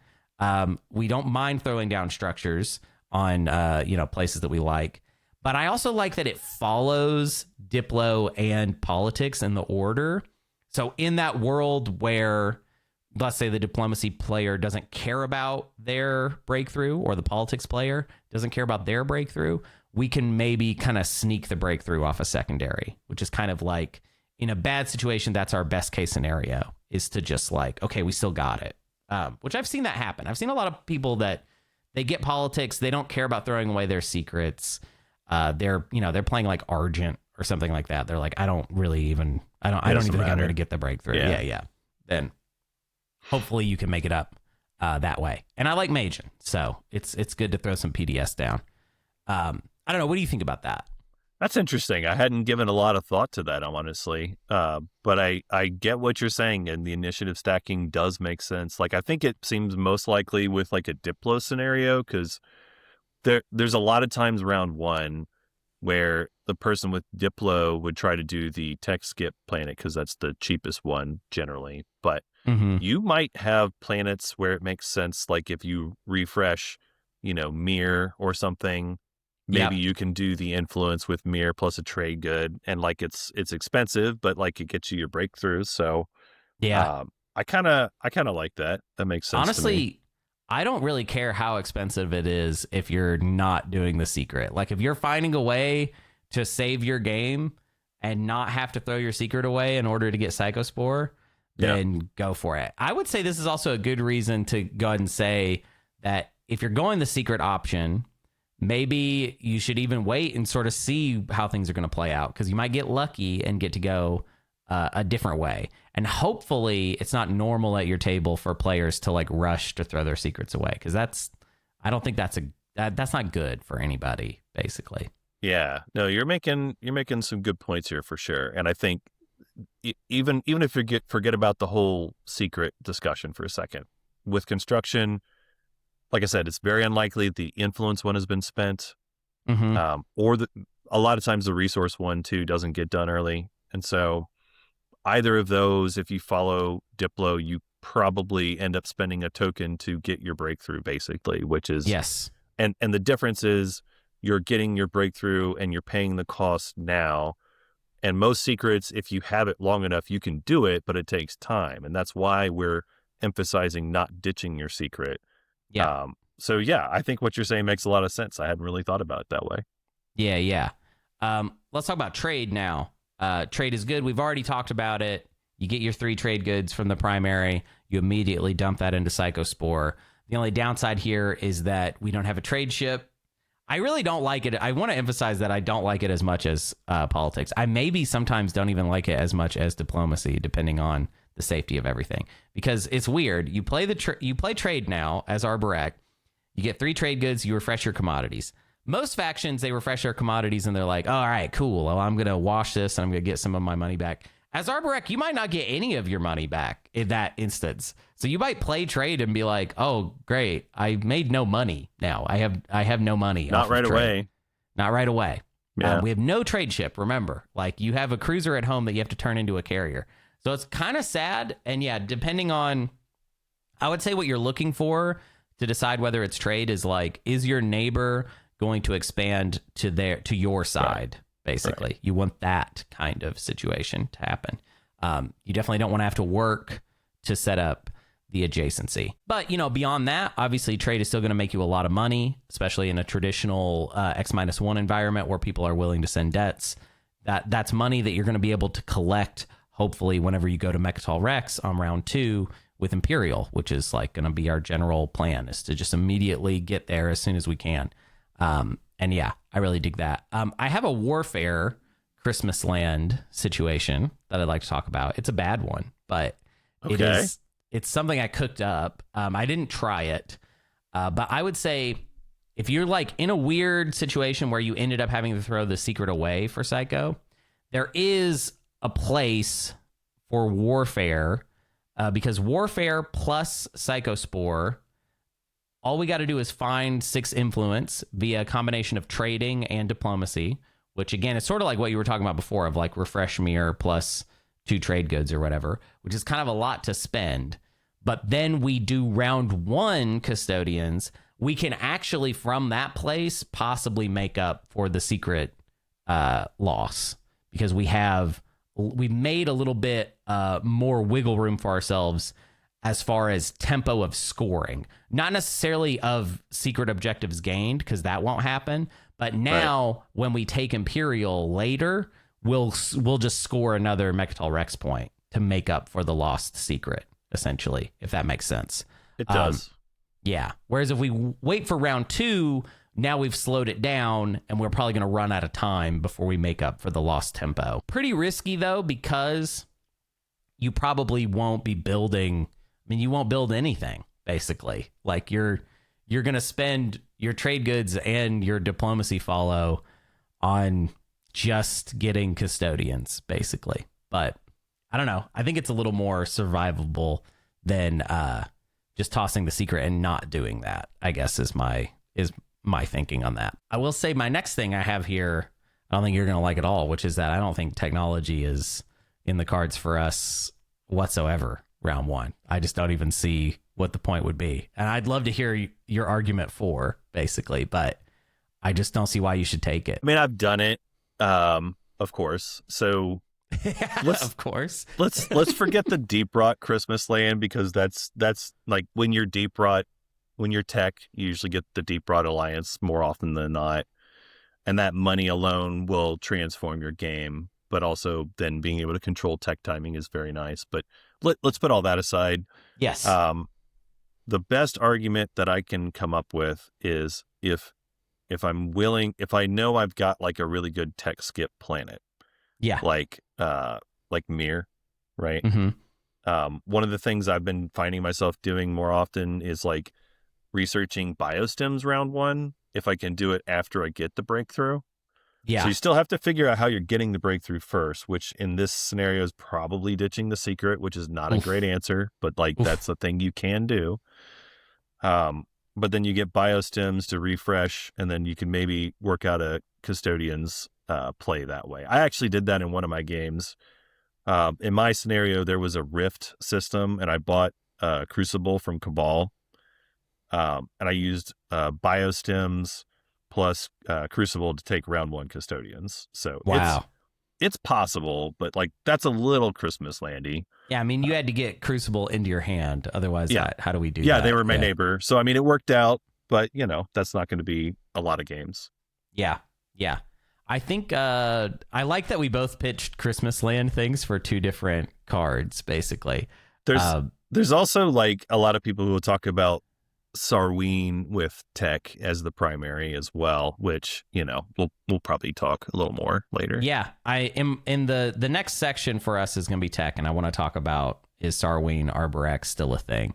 I just want to point out with strategy cards right before we move on to that, though, that Imperial in an emergency situation, I'm going to do the opposite of a Christmas Land. I'm going to assume that everything's going to go wrong for you, that someone else is taking that the leadership player, the Nalu player, is ditching their secret. Yep. That all of the other options are like off the table. There's no way you can get it.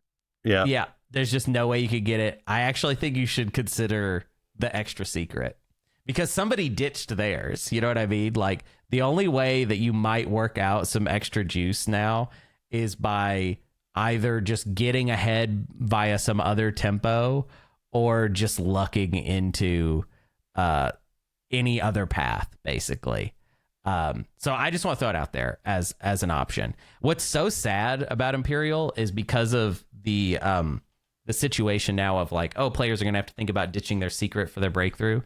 That's cool. But what's so funny is if you take Imperial intending to replace the secret that you're going to throw away, every single player is going to get to decide whether they do that before you. And if any of them decide to do it, then you just did nothing. Like, there's you fed no them reason the secret that they that. needed. You just overcame their problem of what we talked about. Now they get their secret back. Yeah. Yep. And leadership, they've got tokens because they're leadership. So Yep. Awkward. But I still think that what's funny is I was thinking about that and I was like, well, the opposite is also sort of true. Because now if you take Imperial, there is a player in this game that has no secret, and probably almost no one followed it round 1, which means you're Arborec with 2 secrets round 1. I don't know. That's I think different. there might be something to that. Like, I want to talk one second about warfare again. yes. Not for the primary, but for the secondary. And it's not common that you're going to do the secondary as Arborec, but I do think it's worth talking about the change that they made to it. Mm-hmm. How it's units with production instead of just the space dock from the home system. So like your units with production is obviously going to be a lot more with Latani floating around and mechs and so on. So it can come up where building a bunch of stuff from your home system off warfare could make sense, but that's usually more of like a late game, mid game kind of thing rather than round 1.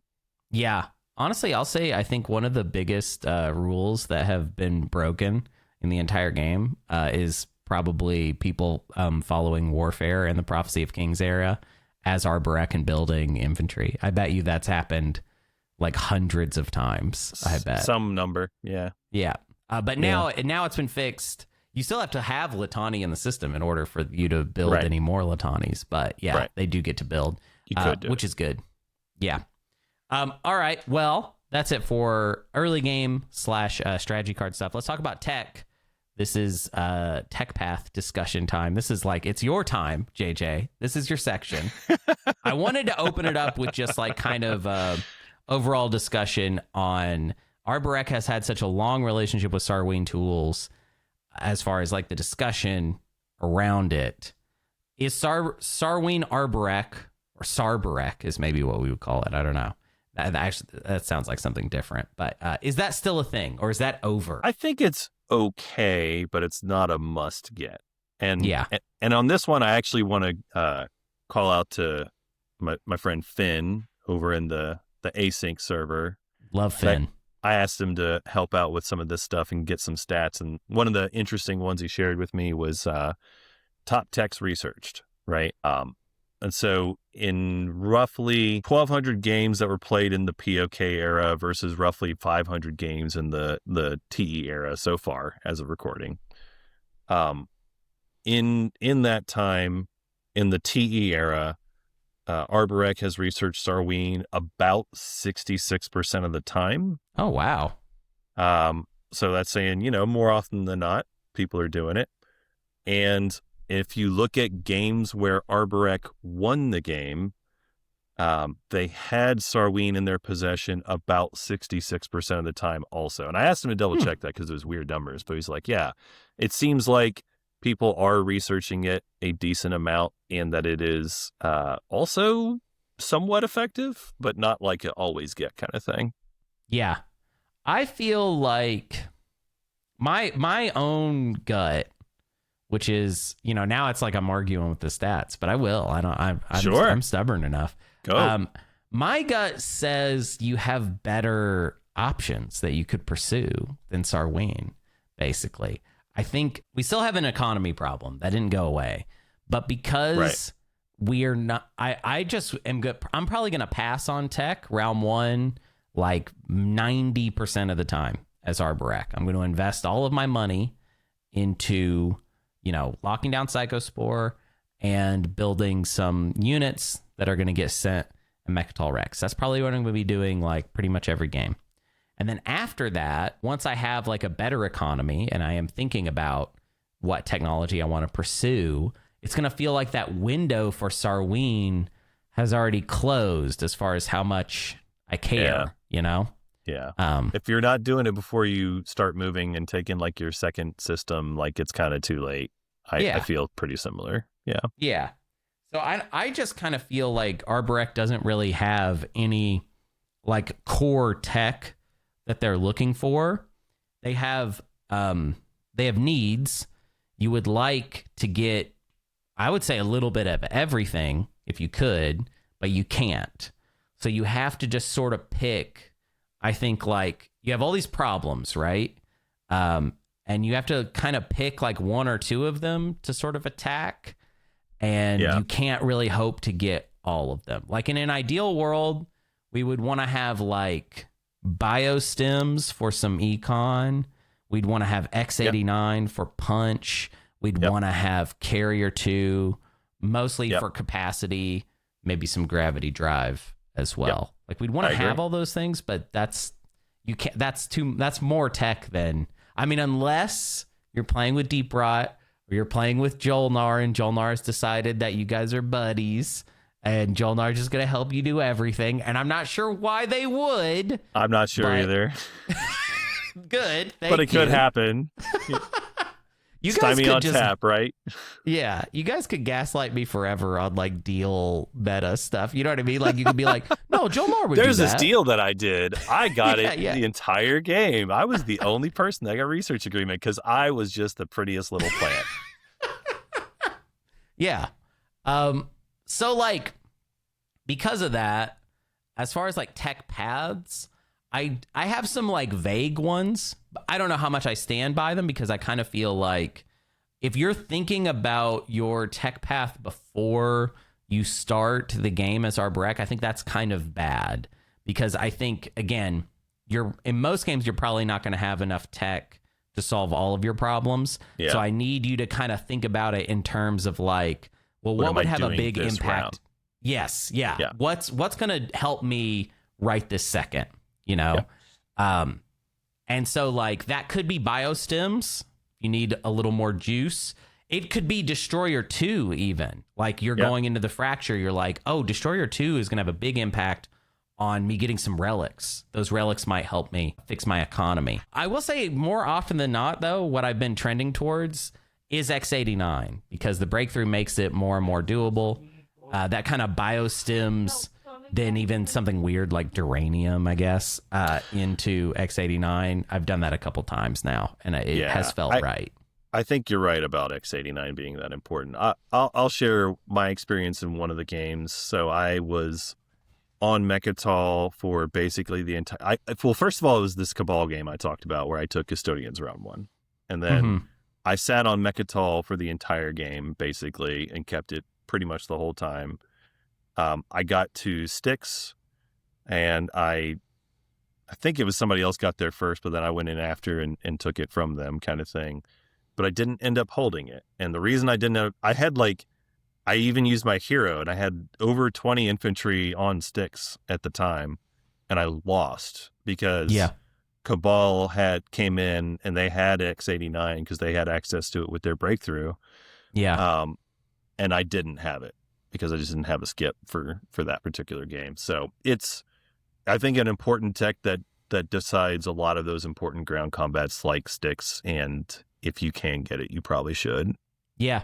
It's like kind of, because the thing about blue, we're talking about blue stuff, it's like, okay, yeah, that would be helpful. I would really like that. But Psychospore is technically, in a very limited capacity, it is allowing you to sort of get your movement figured out. But if you're going to lose on the ground, then you are not good at anything. You're now just bad. You're just bad at everything. So X89 is your way of locking in, like, okay, well, at least I have like my one thing still. So yeah, to lose a fight on sticks because of not having X89, that would just drive me nuts. So yeah, I think you gotta go for that. Obviously, if you can find a way to sneak Carrier 2 in there, I would love to have Carrier 2, you know. But I definitely don't think there was a world in Prophecy of Kings where it was just kind of like, oh, just pretend you're Sardak, basically, and just go blue.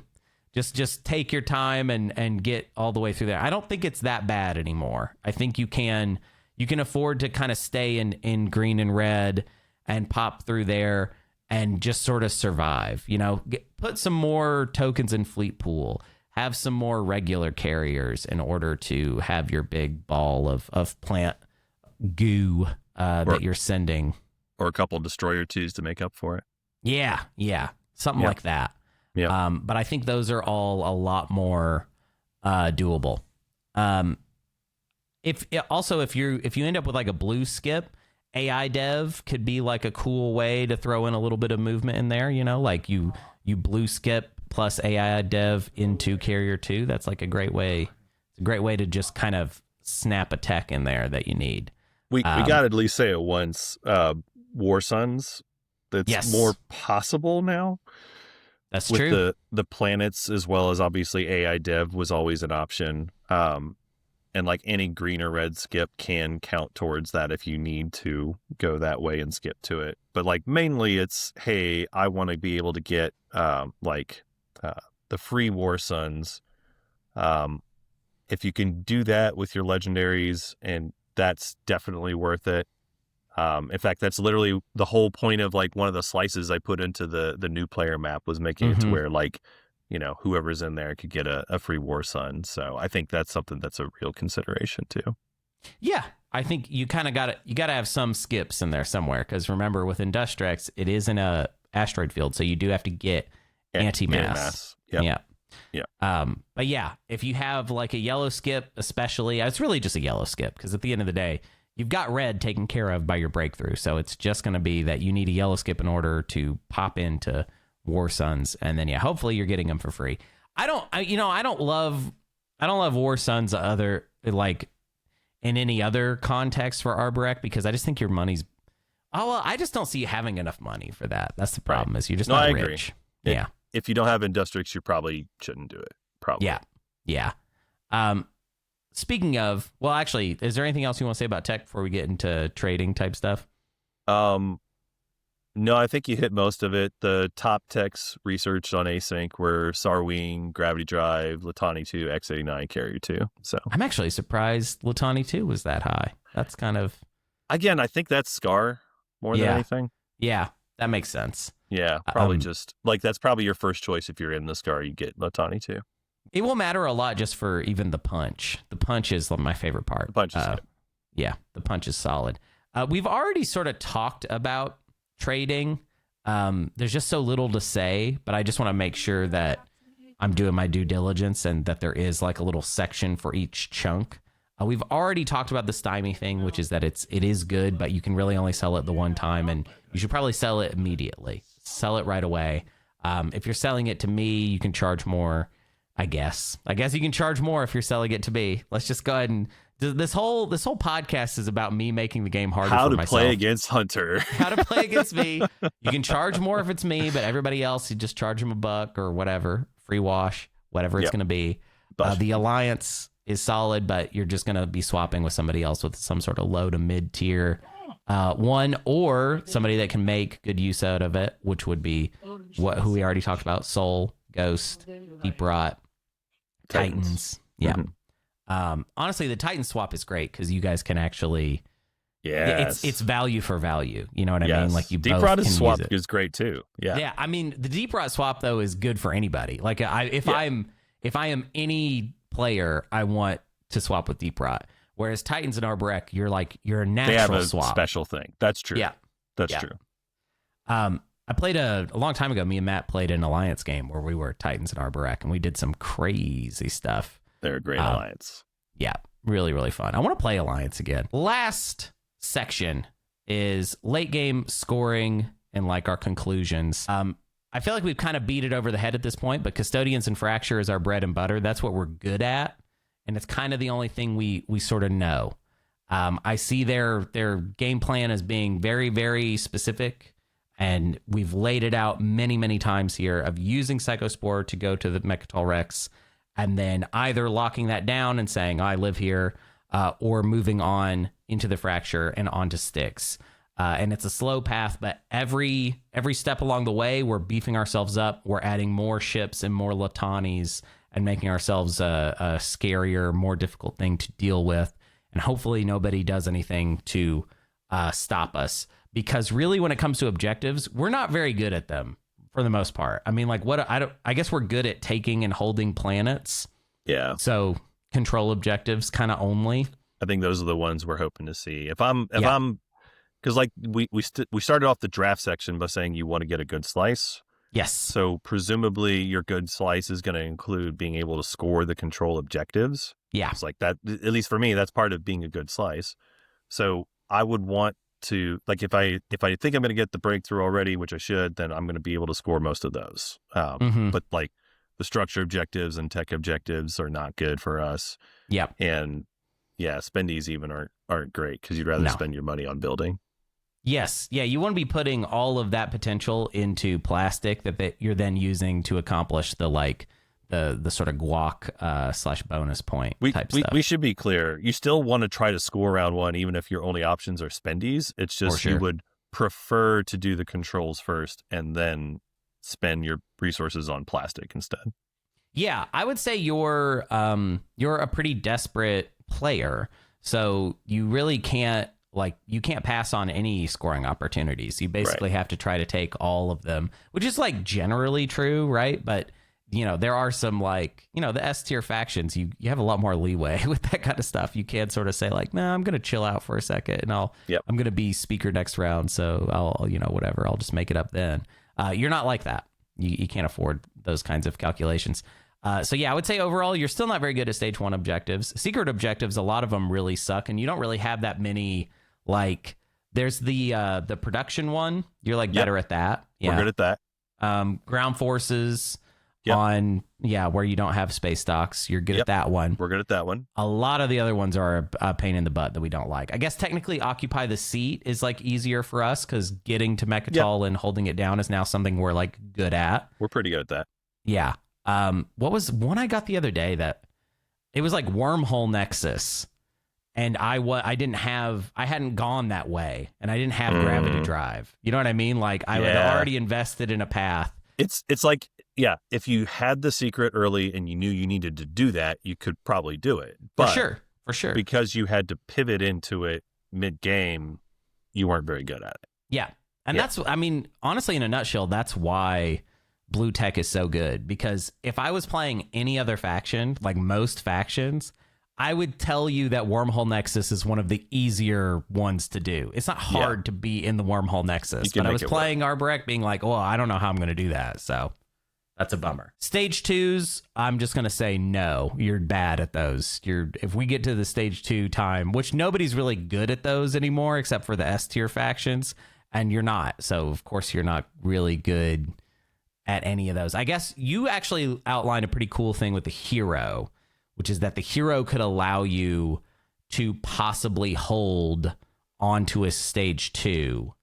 But if you've got X89 already and you've got either have a bunch of planets or can get a bunch of planets, then you'll have a lot of infantry everywhere. So that part can be done, and you could potentially hold on to a stage 2 control, especially if it's something like the one that's rule distant lands, right?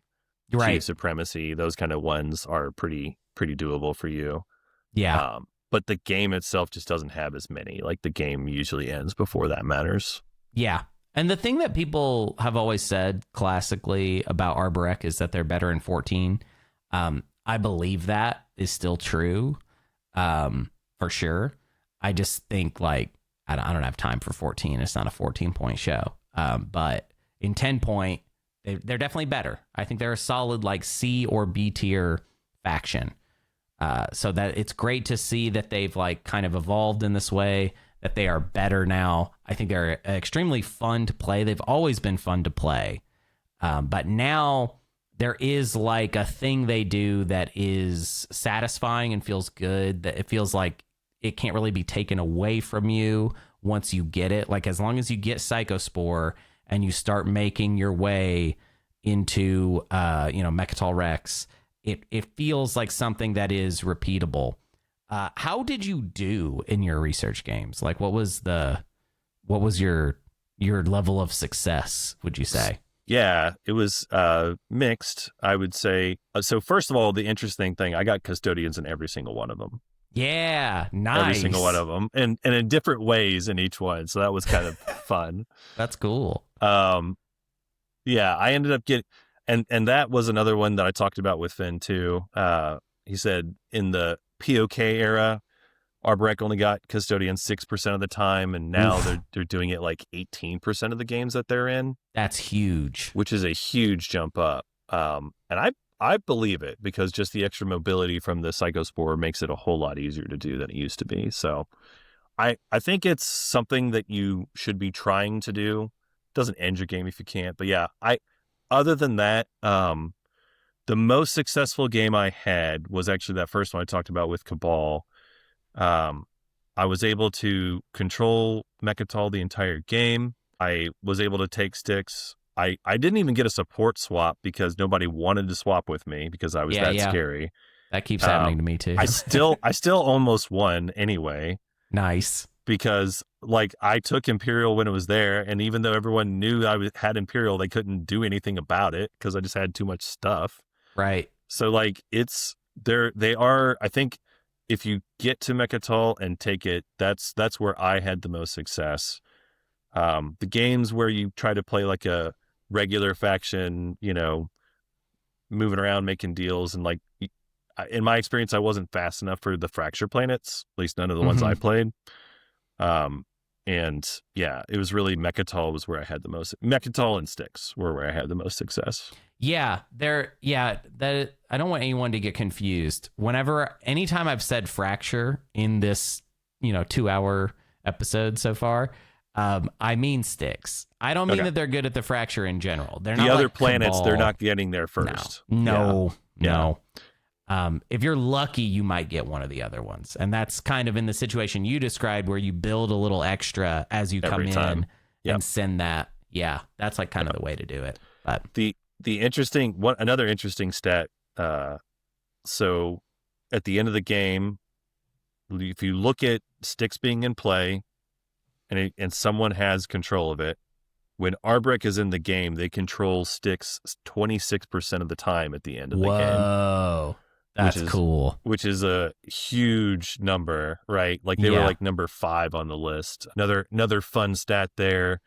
As of recording, Yin is number 1 on that list for controlling Styx. Of course. They controlled Styx in 51% of the games where they were in there. That's something I feel like I can really speak on. Like, this is not a Yin episode. I'm not trying to make it a Yin episode suddenly, but I remember when TE first came out, I was saying on the show, I would be like, hey, so this thing with Yin has happened where it's not just the hero, it's integrated economy and it's Yin spinner. Yeah. And I kept being like, we'll see how repeatable that is, and then that will determine whether this is a thing. I haven't seen it not happen. It's every single time now. It's happening. Yeah. And it's a good strategy. Yeah. A lot of people are doing it. It's a very good strategy. So it's Yin is, I think, in a whole new world where they actually feel like a faction now with a very specific sort of toolkit.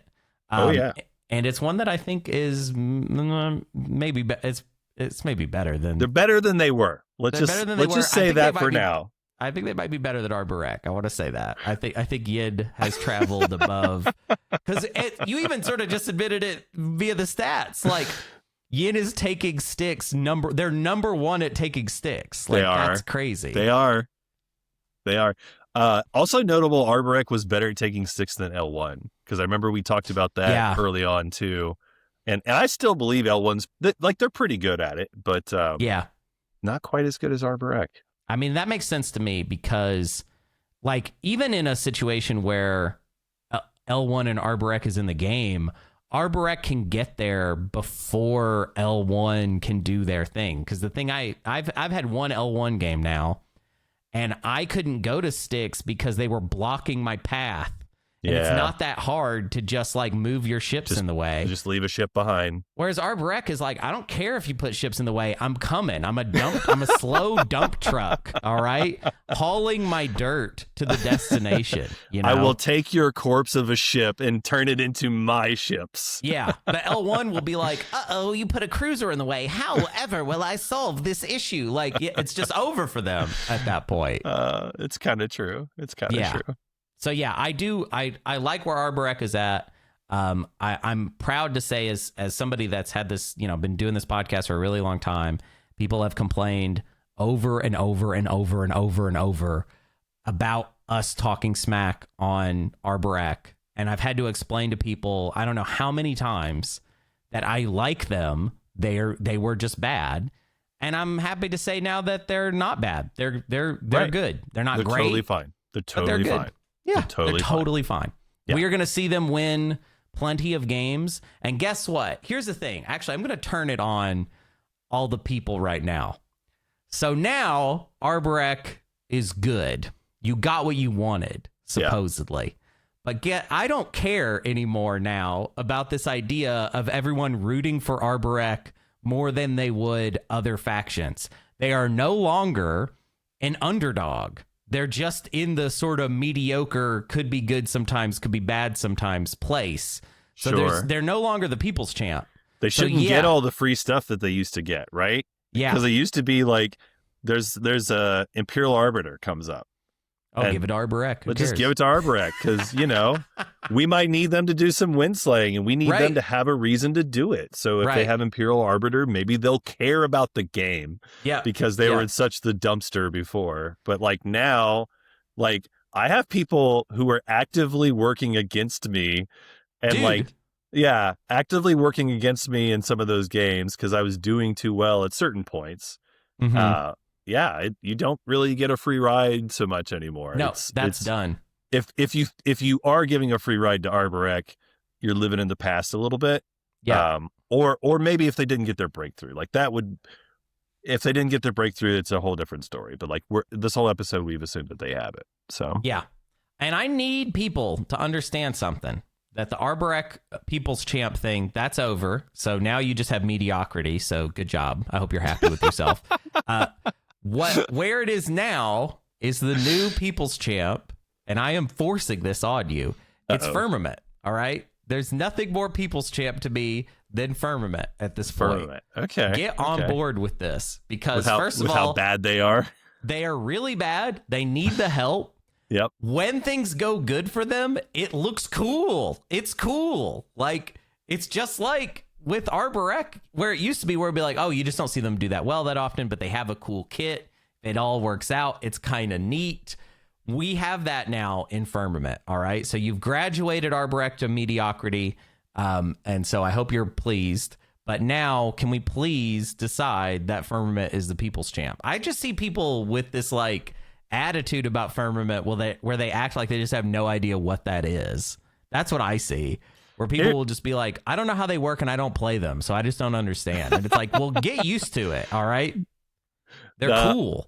I have a problem with this, because you're now advocating for them to go and support all the people with the secret backroom dealings instead of the friendly plant that's out there hanging out in the sunshine and bringing all this photosynthesis and wonderful wonderful green stuff all over my roof. You're right. It's very bright versus very dark, essentially. Yes. Literally hiding in the shadows versus like going You want towards them to the support light. the shadow people now. Yeah, well, that's where I'm at. All right, is these poor shadow people deserve their time in the sun. All right, that's the situation. All right, vote for Hollow. Yes, vote for Hollow, please, please.